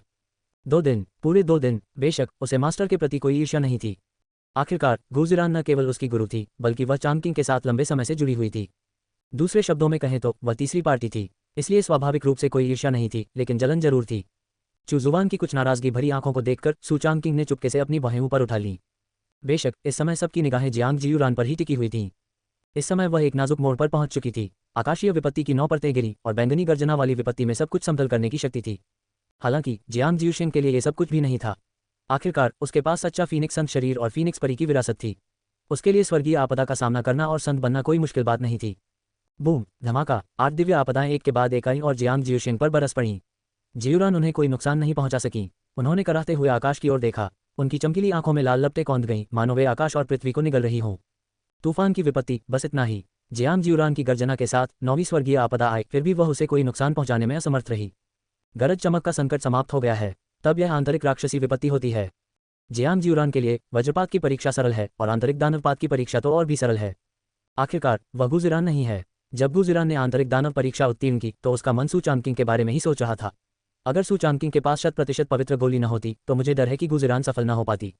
जियांग जियूरान के भीतर कोई आंतरिक राक्षस नहीं थे, इसलिए उसे आंतरिक राक्षस परीक्षा को पार करने में केवल सवा आधा घंटा ही लगा। बूम, जब उसने आंतरिक राक्षसी कष्ट को पार कर लिया तो पूरी दुनिया में एक प्रबल पवित्र शक्ति का संचार हुआ और स्वर्ग और पृथ्वी के बीच की आध्यात्मिक ऊर्जा प्रचुर मात्रा में थी और उसके शरीर में समा गई। ये हो चुका है। गुजिरान, चूजुआन और सू चांगकिंग तीनों के चेहरे पर हैरानी के भाव थे। ताइक्सुआन संप्रदाय के सभी शिष्यों की आंखें भी आश्चर्य से भरी हुई थीं। जियांग जियूरान आंतरिक दानव संकट से सफलतापूर्वक बच गया, जिसका अर्थ है कि अब से ताइक्सुआन संप्रदाय में एक और संत स्तर का योद्धा होगा और संप्रदाय की शक्ति फिर से बढ़ेगी। वरिष्ठ बहन, संत बनने पर आपको बहुत बहुत बधाई। उद्धरण चिन्ह डॉट डॉट डॉट उद्धरण चिन्ह। चूजुआन और सू चांगकिंग दोनों मुस्कुराए और झुककर अभिवादन किया। जियांग जियूरान का चेहरा भी उत्साह से भरा हुआ था। छोटे भाई और बहन, तुम दोनों एक दिन जरूर सफलता हासिल करोगे। आखिरकार इन दोनों लोगों की साधना प्रतिभा उससे कम नहीं थी, खासकर सू चांगकिंग की, जिसने उसे और भी आश्चर्यचकित कर दिया। अब उसने संत क्षेत्र को पार कर लिया है, लेकिन जब वह सू चांगकिंग को फिर से देखती है तो दूसरी तरफ की आभा अभी भी रहस्यमय और अतुलनीय है, और संत क्षेत्र को पार करने के बाद उसकी चेतना अधिक तीव्र हो गई है और खतरे को लेकर उसकी धारणा अधिक सटीक हो गई है। लेकिन वास्तव में वह सू चांगकिंग की वर्तमान ताकत से थोड़ा डरी हुई महसूस करती है। क्या ऐसा हो सकता है कि संत लोक में प्रवेश करने के बाद भी मैं अपने छोटे भाई का मुकाबला नहीं कर पा रहा हूँ? बिल्कुल नहीं। हालांकि जियांग जियूशिंग ने इस प्रश्न पर गंभीरता से विचार नहीं किया। कुछ देर तक सभी से बातचीत करने के बाद जियांग जियूशिंग अपनी साधना को मजबूत करने के लिए एकांत में जाने की तैयारी करने लगे। संत क्षेत्र में प्रवेश करने के बाद उसकी साधना को सुदृढ़ करना आवश्यक है। वह फेरी फैंग की विरासत को आगे बढ़ाती है और भले ही उसने अभी अभी संत क्षेत्र में प्रवेश किया हो, उसकी युद्ध शक्ति कमजोर नहीं है। खलनायक, महारानी, मैं अजय हूँ। अध्याय 192। ठीक उसी समय जब जियांग जियूशिंग आगे बढ़ने और पीछे हटने ही वाला था, तभी लिंग्यून शिखर से 2 विशाल आभाएं फिर से आईं। सभी लोग स्तब्ध रह गए। क्या ऐसा संभव है कि कोई फिर से सफलता हासिल कर ले? इस सफलता का आभास किसी साधारण योद्धा से नहीं, बल्कि संत क्षेत्र के योद्धा से था। सू चांगकिंग का चेहरा खुशी से चमक उठा। यंग यांग और युआन मांग सफलता हासिल करने वाले हैं। बुरा नहीं है, बुरा नहीं है। गुप्त क्षेत्र में प्रवेश करने से पहले सू चांगकिंग ने 2 महान राक्षसों यंग यांग और युआन मांग को तीसरे चरण का स्वर्ण अमृत दिया। दोनों राक्षसों ने खूब अभ्यास किया और अब वे अंततः सफलता प्राप्त करने वाले हैं। कुछ ही देर में आकाश में एक बार फिर गरजने की आवाज गूंज उठी। ये दोनों राक्षस काफी शक्तिशाली हैं। एक बार जब वे सुरक्षा घेरा तोड़ लेंगे तो उनकी ताकत निश्चित रूप से फिर से बढ़ जाएगी। जैसा कि उम्मीद थी, 2 विशालकाय राक्षसों की आकृतियां अचानक प्रकट हुईं, जिन्होंने आकाश और सूर्य को ढक लिया और भयानक राक्षसी आभा हर जगह फैल गई। जियांग जियूशिंग अचानक घबरा गई। उसे नहीं पता था कि ये दोनों राक्षस योद्धा कहां से आए हैं और ताइशुआन संप्रदाय के लिंग्यून शिखर के क्षेत्र में अचानक क्यों प्रकट हुए हैं। सूचांग किंग ने मुस्कुराते हुए कहा, बहन इतनी घबराओ मत, ये दोनों मेरे पालतू जानवर हैं, ये किसी को नुकसान नहीं पहुंचाएंगे। सूचांग किंग की बातें सुनकर जियांग जियुशिंग दंग रह गए। पालतू जानवर, क्या तुम पागल हो? ये पवित्र लोक के विशालकाय राक्षस हैं। यह अविश्वसनीय है कि मेरा छोटा भाई इन्हें पालतू जानवर की तरह रख सकता है। दोनों राक्षस बहुत तेजी से आगे बढ़े। देखते ही देखते आकाश में छाए काले बादल छट गए। अगले ही क्षण युआन मांग और यंग यांग तेजी से सूचांग किंग के पास आए और आदरपूर्वक झुककर प्रणाम किया। प्रभु को नमस्कार। दोनों राक्षस विस्मय से भर गए थे। विशेष रूप से पवित्र क्षेत्र के मध्य चरण को पार करने के बाद वे महसूस कर सकते थे कि सूचांग किंग द्वारा दी गई गोली कितनी भयानक थी। तीसरे स्तर की उस सुनहरी गोली में अमरता का अंश भी मौजूद था, और क्योंकि औषधीय शक्ति बहुत अधिक थी इसलिए वे इसे पूरी तरह से अवशोषित नहीं कर पाए और औषधीय शक्ति का कुछ हिस्सा उनके शरीर में ही रह गया ताकि भविष्य में उनके अभ्यास में सहायता मिल सके। सूचांग किंग ने मुस्कुराते हुए कहा, उठो, शाबाश, तुमने संतलोक के मध्य चरण को पार कर लिया है और तुमने बहुत बड़ी प्रगति की है। दोनों राक्षस आनंद से भर उठे, मानो सूचांग किंग की प्रशंसा पाकर उन्हें बहुत खुशी हुई हो। आपकी सहायता के लिए धन्यवाद स्वामी जी, हम दोनों मृत्यु तक आपके प्रति वफादार रहने की शपथ लेते हैं। दोनों राक्षसों ने एक बार फिर अपनी वफादारी साबित की। सूचांग किंग मुस्कुराया और दोनों राक्षसों को एकांत में अभ्यास करने के लिए भेज दिया। इस दृश्य को देखकर उसके बगल में बैठा जियांग जियुशिंग इतना स्तब्ध रह गया कि वह अपना मुंह बंद नहीं कर सका। हे भगवान, क्या यह अभी भी संतलोक में एक महान दानव है? संत क्षेत्र के मध्य चरण में स्थित महान दानव पूरे दानव वंश में एक दुर्लभ शीर्ष शक्ति है और उसकी स्थिति अत्यंत उच्च कोटि की है, लेकिन सूचांग किंग के सामने वह एक सेवक की तरह इतना विनम्र व्यवहार करता है। अगर जियांग जियुशिंग ने इसे अपनी आंखों से न देखा होता तो वह कभी इस पर विश्वास नहीं करती। उसके मन में आश्चर्य बढ़ता ही जा रहा था। उसका छोटा भाई कौन है? वह इतना रहस्यमय क्यों है? ये तो बिल्कुल अविश्वसनीय है। जिज्ञासु, सूचांग किंग मानो धुंध से घिरा हुआ था जिसे देखना या छूना मुश्किल था, लेकिन इस भावना ने लोगों को और भी उत्साहित कर दिया।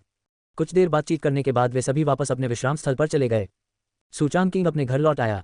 गुप्त लोक की पिछली यात्रा पर वानकई की साधना का स्तर बहुत कम था और टोकनों की संख्या अपर्याप्त थी, इसलिए वह इसे अपने साथ नहीं ले गया और इसे लिंग्युन शिखर पर स्वयं अभ्यास करने के लिए छोड़ दिया।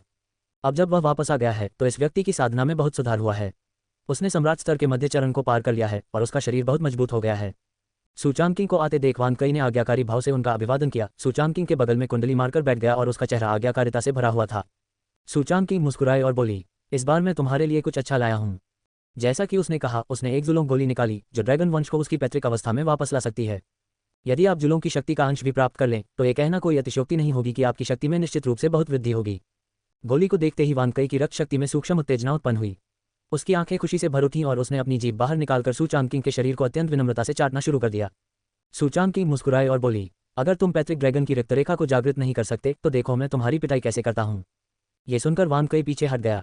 बिना किसी झिझक के सूचांग किंग ने पैतृक ड्रैगन की गोली वानकई के मुंह में फेंक दी। पल भर में उसके शरीर के भीतर शक्तिशाली आध्यात्मिक ऊर्जा का एक विस्फोट हुआ और पैतृक ड्रैगन की शक्ति सीधे उसके पूरे अस्तित्व में समा गई। ये ध्यान देने योग्य है कि यह ब्रदर टोनगजी का उत्पाद है, इसलिए स्वाभाविक रूप से यह उच्च गुणवत्ता वाला उत्पाद है। यदि पैतृक ड्रैगन की गोली, जो ड्रैगन योद्धाओं के वंश को उसके पैतृक रूप में वापस ला सकती है, फैल जाए और ड्रैगन जाति को इसके बारे में पता चल जाए तो सच्चे ड्रैगन और बाढ़ के ड्रैगन दोनों पूरी तरह से पागल हो जाएंगे।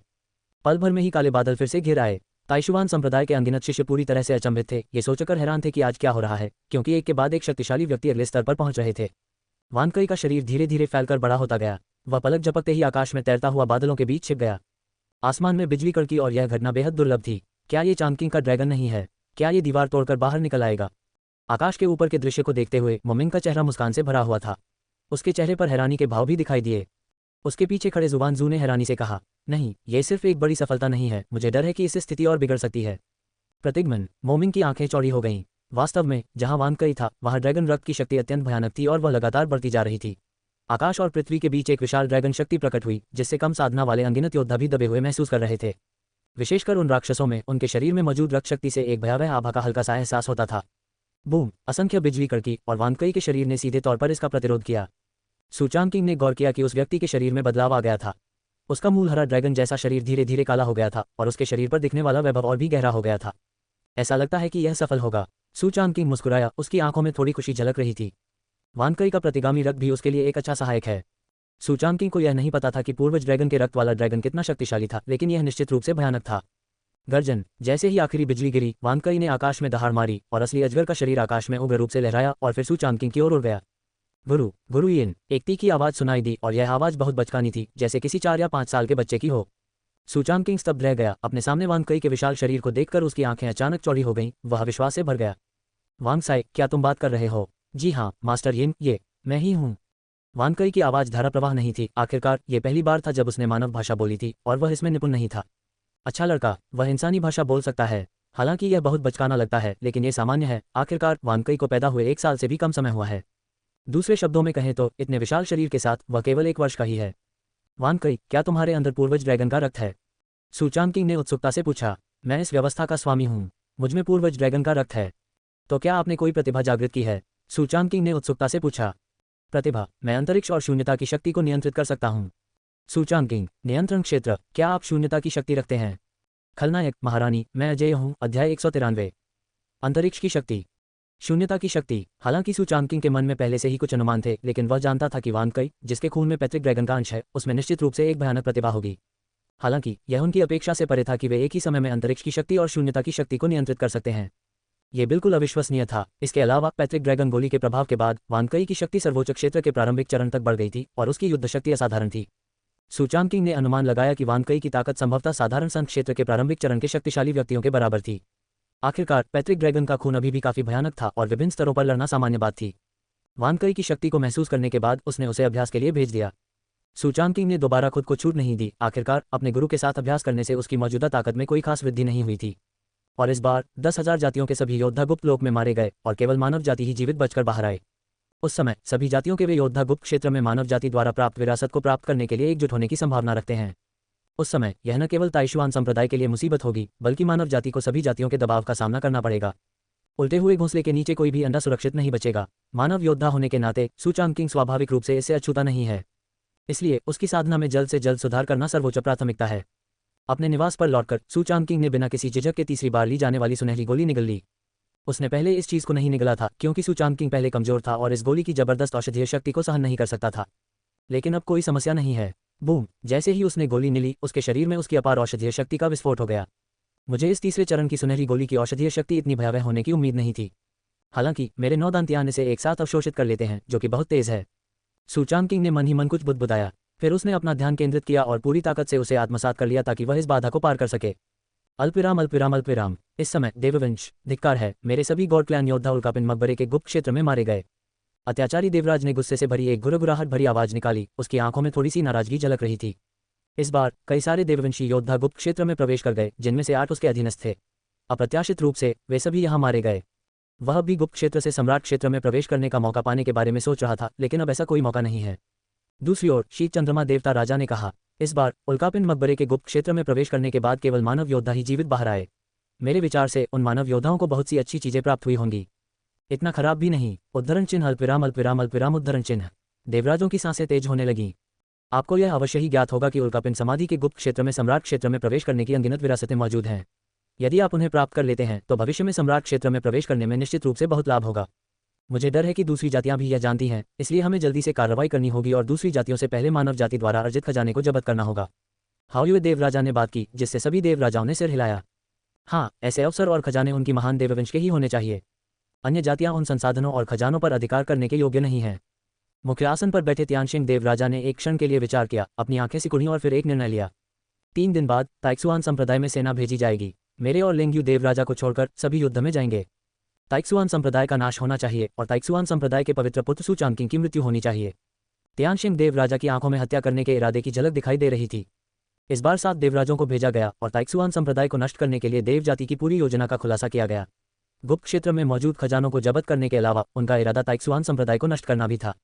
आखिरकार सम्राट युआन दिव्य राजा की मृत्यु का ताइक्सुआन संप्रदाय से गहरा संबंध था। इसके अलावा ताइक्सुआन संप्रदाय में भगवान वंश के लाखों सैनिक भी मारे गए।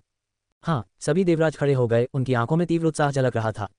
ताइक्सुआन संप्रदाय, सू चांगकिंग, सम्राट क्षेत्र की विरासत। जल्द ही सभी देवराज युद्ध की तैयारी के लिए नीचे उतरे और 3 दिनों के भीतर ताइक्सुआन संप्रदाय पर अपनी तलवारें तान दी। इस समय ताइक्सुआन संप्रदाय में सू चांगकिंग को देवकुल की खबरों के बारे में कुछ भी पता नहीं था। इस समय उसने सफलतापूर्वक बाधा को पार कर लिया है। सर्वोच्च क्षेत्र के मध्य चरण की साधना का स्तर। जी हाँ, तीसरे स्तर के स्वर्ण अमृत की अपार औषधीय शक्ति ने सीधे उनकी साधना के 2 स्तरों को पार कर लिया। सम्राट स्तर के शिखर से सर्वोच्च स्तर के मध्य चरण तक गति इतनी तीव्र थी कि यह विस्मयकारी थी। इसके अलावा इस समय उसका पूरा शरीर जोश से भरा हुआ था, उसमें जरा भी घमंड नहीं था। उसने अपने शरीर में अपार शक्ति का अनुभव किया और अनजाने में उसके होठों के कोने पर हल्की सी मुस्कान आ गई। अपनी वर्तमान शक्ति के साथ मैं अपने सभी कौशलों का उपयोग करके प्रारंभिक चरण में ही एक संघ क्षेत्र के योद्धा को मार सकता हूँ। मध्य चरण में एक संघ क्षेत्र का योद्धा मेरा प्रतिद्वंद्वी नहीं होना चाहिए। सू चांगकिंग ने मन ही मन अपनी ताकत का आकलन किया। उसकी युद्ध क्षमता लगभग मध्य स्तर के संघ क्षेत्र के योद्धा के बराबर है। हालांकि इस गुप्त क्षेत्र से केवल मानव योद्धा ही जीवित बाहर आए और अन्य सभी जातियों के योद्धा मारे गए। मुझे डर है कि इससे आसानी से एक बड़ी आपदा आ सकती है। सूचान किंग ने अपनी आंखें सिकुड़ी और मन ही मन अनुमान लगाया। आखिरकार गुप्त लोक में सभी 10,000 जातियां मर गईं और वे खजाने निश्चित रूप से मानव जाति के हाथों में होने चाहिए। सूचान किंग की समझ के अनुसार 10,000 जातियां निश्चित रूप से हार नहीं मानेंगी। आने वाले कुछ दिनों में हमें अपने ताइशुआन संप्रदाय की नींव को जल्द से जल्द मजबूत करना होगा। सूचान किंग के मन में पहले से ही एक योजना थी। अब जबकि वह सर्वोच्च क्षेत्र में प्रवेश कर चुका है, उसकी कठपुतली कला और रसायन विद्या दोनों 9वें स्तर पर पहुंच गई हैं। ये सर्वोच्च स्तर की कठपुतली को परिष्कृत करने की क्षमता के बराबर है। हालांकि परिष्करण की कठिनाई भी बढ़ जाएगी। यदि यह एक साधारण 9वीं कक्षा का कठपुतली कलाकार है तो 9वीं कक्षा की कठपुतली को परिष्कृत करने की सफलता दर लगभग 30% होने का अनुमान है और इसमें बहुत अधिक संसाधनों की हानि होगी और परिष्करण का समय बहुत लंबा होगा। लेकिन सूचान किंग के लिए ऐसा नहीं है। कठपुतलियों को निखारने में उनकी सफलता दर हमेशा 100% रही है और निखारने की गति अत्यंत तीव्र है। आखिरकार ये ब्रदर टोंगजी द्वारा निर्मित है और यह निश्चित रूप से एक उत्कृष्ट उत्पाद है। सूचान किंग ने कठपुतली को परिष्कृत करने में जल्दबाजी नहीं की, बल्कि झाड़ू लगाने वाले भिक्षु की कठपुतली को बुलाया। जब सूचान किंग ने पहले गुप्त क्षेत्र में प्रवेश किया था तब वह अपने साथ झाड़ू लगाने वाले भिक्षु को नहीं ले गया था। उस कुशल भिक्षु की युद्ध क्षमता पवित्र क्षेत्र के मध्य स्तर के समकक्ष है। 9वीं श्रेणी के कठपुतली कलाकार के रूप में मेरी वर्तमान क्षमता के साथ मैं उसकी क्षमता को लगभग एक स्तर तक बढ़ा सकता हूँ। सूचान किंग में अनगिनत खूबियां हैं, जैसे उल्कापिंड से प्राप्त लोहे की शक्ति, प्रज्वलित हृदय। इनमें से अधिकतर सम्राट स्तर के खजाने हैं और स्वीपिंग मून पपेट की युद्ध शक्ति को बढ़ाना बहुत आसान है। सूचान किंग ने जरा भी संकोच नहीं किया। शेननोंगबिंग को बाहर निकाला, 9 नीदरबोन स्पिरिट फायर उठी और फिर उसने शोधन शुरू कर दिया। पिघलना। सूचान किंग का शरीर अनगिनत 9 नीदरबोन स्पिरिट फायर से जगमगा रहा था। भयंकर अजीब आग जल रही थी और फिर लगातार विभिन्न शीर्ष सामग्रियां जुड़ती जा रही थीं। सूचान किंग के लिए 10वीं कक्षा के कठपुतली के स्तर में सुधार करना आसान काम नहीं है, लेकिन सौभाग्य से उसके शरीर में पर्याप्त वास्तविक ऊर्जा है और उसके पास सम्राट स्तर की विलक्षण अग्नि है। आधे दिन बाद एक भयानक शक्ति से युक्त सूचान किंग ने अपने चेहरे पर मुस्कान दिखाए। ये हो चुका है। उद्धरण चिन्ह। अपने सामने झाड़ू लगाते भिक्षु की कठपुतली को देखकर उसकी आंखों में खुशी की एक झलक झलकने से वह खुद को रोक नहीं पाया। स्वीपिंग मून पपेट अब संत क्षेत्र के एक शक्तिशाली योद्धा के बराबर है। साथ ही इसके शरीर में संत स्तर की आध्यात्मिक नस होने के कारण यह अनंत रूप से प्रहार कर सकता है और इसकी युद्ध शक्ति बिल्कुल भयावह है। खलनायक। महारानी, मैं अजय हूँ। अध्याय 194। सूचान किंग का चेहरा पीला पड़ गया क्योंकि उसने कठपुतली को गढ़ने में बहुत ऊर्जा खर्च कर दी थी। हालांकि सौभाग्य से इन सभी चीजों को सफलतापूर्वक परिष्कृत किया गया, जो एक अच्छी बात थी। अब मेरे ताइशुआन संप्रदाय में जुवानजू संत क्षेत्र के शिखर पर है और संप्रदाय प्रमुख और झाड़ू लगाने वाला भिक्षु दोनों संत क्षेत्र के अंतिम चरण में हैं। मध्य संत क्षेत्र की बात करें तो वहां केवल गुरु और 2 राक्षस युआन मांग और यंग यांग ही हैं। प्रारंभिक संत क्षेत्र में वरिष्ठ बहन वान किंग्यून और तिशान हैं। हालांकि वानकई और मैं संत क्षेत्र तक नहीं पहुंचे हैं, लेकिन हमारी युद्ध शक्ति निश्चित रूप से संत क्षेत्र के योद्धाओं के बराबर है। सूचान किंग ने ताइक्सुआन संप्रदाय की युद्ध शक्ति का लगभग अनुमान लगाया। उसके और वानकई के अलावा संत स्तर से ऊपर के 9 योद्धा हैं। पूरी मानव जाति को देखें तो यह निश्चित रूप से एक अनूठा अस्तित्व है। असंख्य जातियों के बीच भी रखी जाए तो भी ऐसी शक्ति निश्चित रूप से कमजोर नहीं है। इतना ही नहीं, सूचान किंग द्वारा वापस लाई गई सम्राट क्षेत्र की विरासत के साथ यदि ताइक्सुआन संप्रदाय को कुछ और समय दिया जाता है तो संप्रदाय की युद्ध शक्ति निश्चित रूप से बढ़ जाएगी। ये कहा जा सकता है कि संप्रदाय समृद्धि की दिशा में विकसित हो रहा है और सूचान किंग इससे काफी संतुष्ट हैं। वह उन कुछ लोगों की तरह नहीं है जो केवल अपनी ताकत बढ़ाने की परवाह करते हैं और संप्रदाय के विकास को पूरी तरह से नजरअंदाज कर देते हैं। ये ध्यान देने योग्य है कि संप्रदाय की शक्ति में सुधार से उसकी सुरक्षा बेहतर हो सकती है और उसकी आवश्यक संसाधनों की पूर्ति भी बेहतर ढंग से हो सकती है। यह एक पूरक प्रक्रिया है। इतना ही नहीं, गुरु के साथ उनका रिश्ता आज भी बहुत घनिष्ठ है। जैसे ही सूचान किंग ने अपनी साधना को बहाल करने के लिए अगली गोली मिली, आकाश से प्रकाश की एक धारा गुजरी और लिंग्युन शिखर पर आ पहुंची। पवित्र पुत्र। सूचान किंग दरवाजे से बाहर निकला और जो व्यक्ति अंदर आया वह लॉ एनफोर्समेंट पीक का मास्टर तिशान था। मास्टर टिफेंग, क्या हुआ? सूचान किंग ने उत्सुकता से पूछा। तिशान का बदसूरत चेहरा देखकर उसने जल्दी से कहा, पंथ के गुरु और शुवानजू ने आपको बुलाया है। लगता है कोई बड़ी घटना घटी है। बड़ी बात? सूचान किंग चौंक गया। आमतौर पर संप्रदाय के गुरु और जुवानजू इतने सतर्क नहीं होते।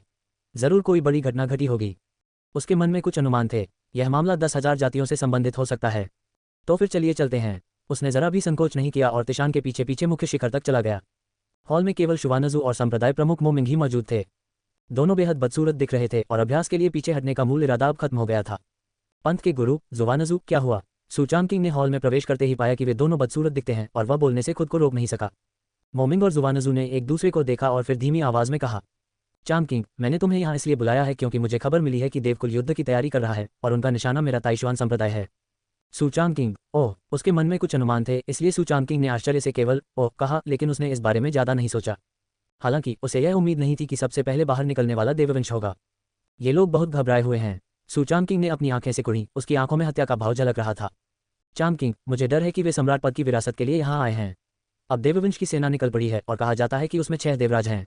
मुझे डर है कि मेरा ताइशुआन संप्रदाय उनका मुकाबला नहीं कर सकता। मैंने अभी संप्रदाय प्रमुख से बात की है कि आपके लिए बेहतर होगा कि आप शिष्यों के एक समूह और सम्राट क्षेत्र की विरासत को लेकर ताइक्सुआन संप्रदाय से भाग निकलें और हम आपकी सुरक्षा के लिए पीछे रहेंगे। जब आप एक दिन अपनी साधना में सफल हो जाएंगे तब आप हमारा बदला ले सकते हैं।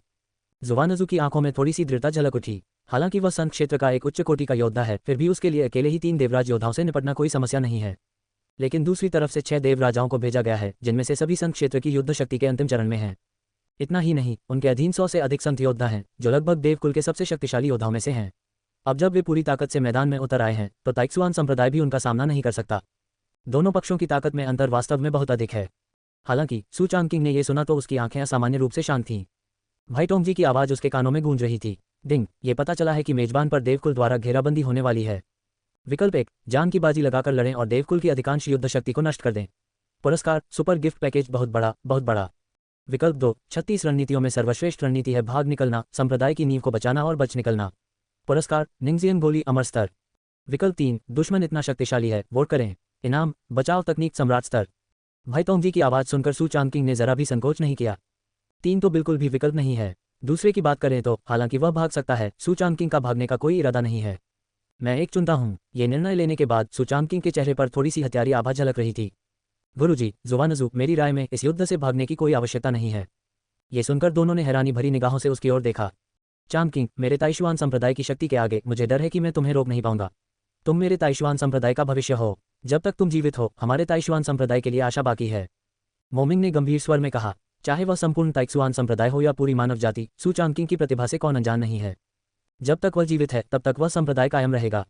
हालांकि सू चांगकिंग मुस्कुराया और सिर हिलाते हुए बोला, गुरुजी, मेरा मतलब यह है कि हम जीत सकते हैं। भले ही गॉड क्लैन आक्रामक रूप से आ रहा हो, लेकिन अगर आप ध्यान से सोचें तो इसे निपटना असंभव नहीं है। अगर आप इसका सही इस्तेमाल करें तो आप इसे हरा भी सकते हैं। जुआनजू, मोमिंग, दोनों ने असमंजस भरी नजरों से सू चांगकिंग को देखा। नहीं, यह इस तरह है, क्या इसे अभी भी चलाया जा सकता है? क्या यह नकली नहीं है? सू चांगकिंग मुस्कुराया और विश्लेषण किया। देववंश ने 6 देवराजों को भेजा है, जिनमें से सभी संत स्तर के अंतिम चरण में हैं। शेष 2 देवराजों को आसानी से नहीं हराया जा सकता। वे निश्चित रूप से देववंश के शहर की रक्षा कर रहे हैं। जुवानजू की सर्वोच्च संत स्तर की साधना और सम्राट स्तरीय शिष्य तकनीक के साथ उसके लिए 3 देवराजाओं से लड़ना कोई समस्या नहीं होनी चाहिए, और संप्रदाय प्रमुख एक देवराजा से लड़ सकता है। शेष 2 देवराजाओं के लिए मेरे पास एक ऐसा व्यक्ति है जो संत स्तर के अंतिम चरण के बराबर है, इसलिए वह उनमें से एक से लड़ सकता है। सू चांगकिंग की बातें सुनकर दोनों ने एक दूसरे की ओर देखा और ठंडी हवा में सांस ली। वाह, सू चांगकिंग के पास वाकई कोई ऐसा व्यक्ति है जो दिवंगत संत क्षेत्र के दिग्गज को टक्कर दे सकता है। हालांकि उन दोनों के कुछ कहने से पहले ही सू चांगकिंग ने बोलना जारी रखा। ऐसी युद्ध शक्ति से देववंश का सामना तो किया जा सकता है, लेकिन उसे नष्ट करना या उसे गंभीर रूप से घायल करना भी मुश्किल है। इसलिए मुझे लगता है कि हम अन्य 3 पवित्र स्थानों और कई गुप्त परिवारों से गुप्त रूप से संपर्क कर सकते हैं। इन सभी शक्तियों के पास संत क्षेत्र के शक्तिशाली केंद्र हैं। सू चांगकिंग के बोलने के बाद मोमिंग ने भौहें चढ़ाकर कहा। चांगकिंग में हालांकि अन्य प्रमुख शक्तियों से संपर्क करने में कोई समस्या नहीं है, मुझे डर है कि दूसरा पक्ष आसानी से कार्रवाई नहीं करेगा। आखिरकार भगवान वंश द्वारा ताइक्सुआन संप्रदाय की घेराबंदी में उनकी कोई खास प्रत्यक्ष रुचि नहीं है। यदि दूसरा पक्ष कार्रवाई करता भी है तो अनुमान है कि बल का केवल एक छोटा सा हिस्सा ही भेजा जाएगा और अभिजात वर्ग के लिए एक साथ बाहर जाना असंभव है। सू चांगकिंग मुस्कुराए और बोली, ये तो स्वाभाविक है, लेकिन आप कई प्रमुख पवित्र स्थानों और उन गुप्त परिवारों को बता सकते हैं कि यदि कोई कार्रवाई करता है तो मेरा ताइशुआन संप्रदाय उन्हें समझने के लिए 2 सम्राट स्तर की विरासत वाली Z पर्चियां देने को तैयार है। बेशक यदि वे कार्रवाई करने को तैयार नहीं है तो मैं, सू चांगकिंग, भविष्य में सम्राट स्तर प्राप्त करने के बाद निश्चित रूप से सलाह लेने आऊंगा। इस रणनीति का उद्देश्य पहले मीठी बातें बताना और फिर कठोर दंड देना है। मुझे इस बात का डर नहीं है कि 3 प्रमुख पवित्र स्थल और कई गुप्त परिवार कार्रवाई नहीं करेंगे। खलनायक महारानी, मैं अजय हूँ। अध्याय 195। सू चांगकिंग के बोलने के बाद मोमिंग और हुआनजू ने एक दूसरे की ओर देखा। उनकी आंखों में गहरे आश्चर्य और उत्साह की चमक थी। समझ में आता है, काफी उचित, ये कहना ही होगा कि सू चांगकिंग की चाल वाकई शानदार थी।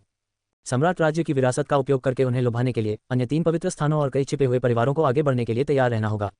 और धमकी एक तरह का गाजर और छड़ी का खेल है जो उन्हें आज्ञाकारी बना देगा। अन्य प्रमुख शक्तियां उनका समर्थन न करने का विकल्प चुन सकती हैं। यदि एक दिन सू चांगकिंग संत क्षेत्र या यहाँ तक कि सम्राट क्षेत्र में प्रवेश कर जाता है तो उस समय हिसाब किताब होगा, और मुझे डर है कि बहुत कम लोग ही बचेंगे। ठीक है, इस मामले में चांगकिंग की बात मानकर चलते हैं। मैं 3 पवित्र स्थानों और उन गुप्त परिवारों के नेताओं से संपर्क करूंगा। मोमिंग संकोची व्यक्ति नहीं है। एक बार दिशा तय हो जाने पर वह तुरंत ही उस पर अमल करेगा। सू चांगकिंग ने जारी रखा। देवताओं के आक्रमण से पहले अभी कुछ दिन शेष हैं। इस दौरान संप्रदाय के शिष्यों को अच्छी तरह से अभ्यास करने, संप्रदाय के संसाधनों को मुक्त करने और सूत्र मंडप की पहली 7 मंजिलों को आम शिष्यों के लिए खोलने के लिए कहें। सू चांगकिंग के बोलने के बाद जुवानजू और मोमिंग ने सिर हिलाया। जी हाँ, इस तरह से कुछ शिष्यों की क्षमता को कम समय में ही बढ़ाया जा सकता है। साथ ही कृपया संप्रदाय के प्रमुख से कहें कि वे संत क्षेत्र से नीचे के शीर्ष गुरुओं को मुख्य हॉल में आने के लिए आमंत्रित करें। मोमिंग थोड़ा हैरान हुआ, लेकिन उसने मना नहीं किया। उसने तुरंत सभी शीर्ष गुरुओं को यहाँ आने का निमंत्रण दिया। मास्टर तिशान और वांग किंग्युन के अलावा ताइक्सुआन संप्रदाय में 6 अन्य शीर्ष गुरु हैं जो सभी सर्वोच्च क्षेत्र के शिखर पर हैं। हालांकि यह ताकत बुरी नहीं है, लेकिन संत लोक के शक्तिशाली योद्धाओं का सामना करने के लिए यह पर्याप्त नहीं है। शीर्ष गुरु मुख्य हॉल में पहुंचे। पंथ के गुरु जुवानजू और पवित्र पुत्र को मेरा नमस्कार।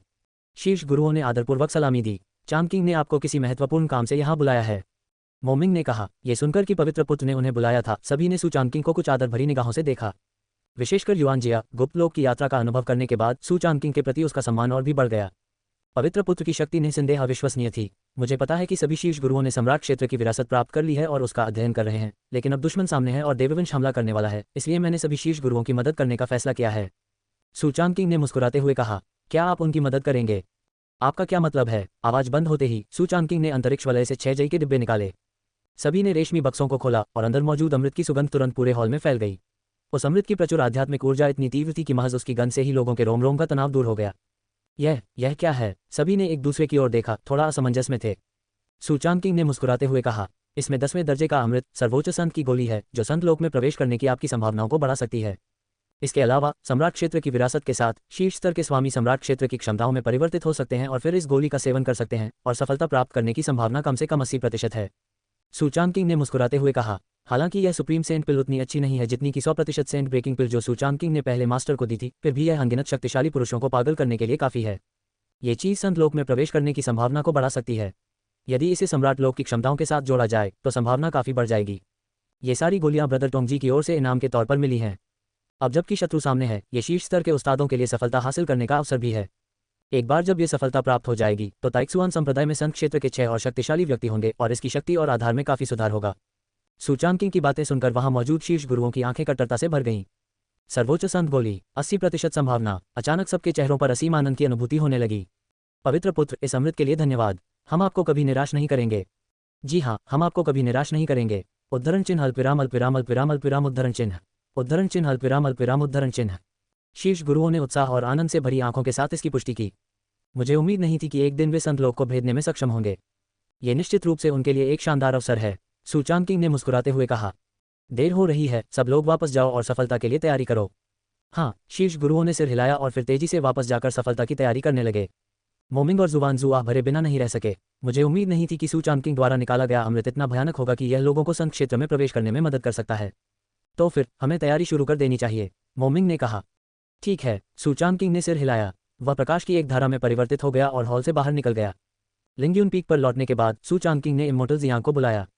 अमर हिशुई के वापस आने के बाद सु चांद किंग ने उन्हें 3रे स्तर का स्वर्ण अमृत दिया, इसलिए वे भी सफलता की तैयारी कर रहे थे। मुझे लगता है कि इन दिनों वे सफलता के लिए लगभग तैयार हैं। मालिक, अमर जियांग ने आदरपूर्वक सिर झुकाया। ताइक्सुआन संप्रदाय में इतने लंबे समय तक रहने के बाद वह किसी भी प्रकार का अनादर करने की हिम्मत नहीं कर सकता था। आखिरकार सु चांद किंग ही वह व्यक्ति है जो उसके जीवन और मृत्यु का निर्णय कर सकता है। इससे भी महत्वपूर्ण बात यह थी कि वह विरोध नहीं करना चाहता था। उसका गुरु अनगिनत रहस्यों से भरा हुआ था, मानो किसी महान शक्ति का पुनर्जन्म हो, नहीं बल्कि किसी महान शक्ति के पुनर्जन्म से भी कहीं अधिक भयावह। उसके अमर हथियार अनंत थे। ये तो सरासर चौंकाने वाला था। इस प्रकार का जीवन जीने के बाद भविष्य में उसके लिए आगे बढ़ने की संभावना न के बराबर हो सकती है। आपकी वर्तमान शक्ति ने अभी तक पवित्र क्षेत्र को पार नहीं किया है। अगले 2 दिनों में जितनी जल्दी हो सके इसे पार करें और 2 दिनों में देवता आक्रमण करेंगे और उस समय एक बड़ा युद्ध होगा। सु चांद किंग ने कहा, जियांग अमर की युद्ध शक्ति अब भी अत्यंत प्रचंड है। आखिरकार वह पहले अमर ही थे। हालांकि इतने वर्षों के अभ्यास से वे थक चुके हैं, फिर भी उनकी युद्ध शक्ति निस्संदेह समान स्तर के योद्धाओं में सर्वोच्च है। बेशक सु चांद किंग को छोड़कर जो आकाश के विरुद्ध हैं। देवताओं के आने की खबर सुनकर जियांग अमर की आंखों में डर नहीं है, बल्कि थोड़ी सी उत्तेजना भी है। वह अमर है, वह देवताओं से कैसे डर सकता है? इसके अलावा 10 लाख वर्षों तक दमित रहने के बाद वह कुछ करने के लिए बेताब था। गुरुजी, चिंता मत कीजिए, मैं कल संत लोक में प्रवेश करने में सक्षम हो जाऊंगा।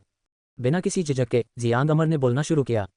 उनके लिए संत स्तर की सफलता कोई बड़ी बात नहीं है। वे जब चाहें तब ऐसा कर सकते हैं। अमरता के क्षेत्र में प्रवेश करने से पहले उसके सामने कोई बाधा नहीं थी। जब तक वह पर्याप्त धन अर्जित कर लेता, वह प्रवेश कर सकता था। सु चांद किंग ने सिर हिलाया और उसे विदा कर दिया। उन्हें जियांग अमर की शक्ति पर अब भी पूरा भरोसा था। जैसे ही वह प्रारंभिक संत स्तर को पार कर लेंगे, उनकी युद्ध शक्ति संत स्तर के मध्य स्तरीय योद्धा के बराबर होगी। यहाँ तक कि संत लोक का अंतिम चरण का योद्धा भी उसे आसानी से नहीं हरा सकता था। इन सब चीज़ों का इंतजाम करने के बाद सु चांद किंग ने अपने चेहरे पर थोड़ी खुशी के साथ अपने शरीर को स्ट्रेच किया। इसके बाद वह बड़ी संख्या में कठपुतलियों को परिष्कृत करेगा, अधिमानतः उच्च स्तरीय कठपुतलियों को, जो युद्ध की दिशा तय करने में एक निश्चित भूमिका निभाएंगी। उसने अपना मन इकट्ठा किया, शेननोंगडिंग का बलिदान दिया, 9 अधोलोकस्थी आत्मा अग्नि प्रज्वलित हुई और कठपुतलियों को परिष्कृत करने के लिए अनगिनत सामग्रियां उसमें डाल दी गईं। 9वीं कक्षा का कठपुतली कलाकार सर्वोच्च लोक के कलाकारों के समान ही कठपुतलियों को परिष्कृत कर सकता है। बेशक परिष्करण की गति निम्न स्तरीय कठपुतलियों के परिष्करण की तुलना में बहुत धीमी होती है। सु चांद किंग ने एक शब्द भी व्यर्थ नहीं कहा और सीधे परिष्करण शुरू कर दिया।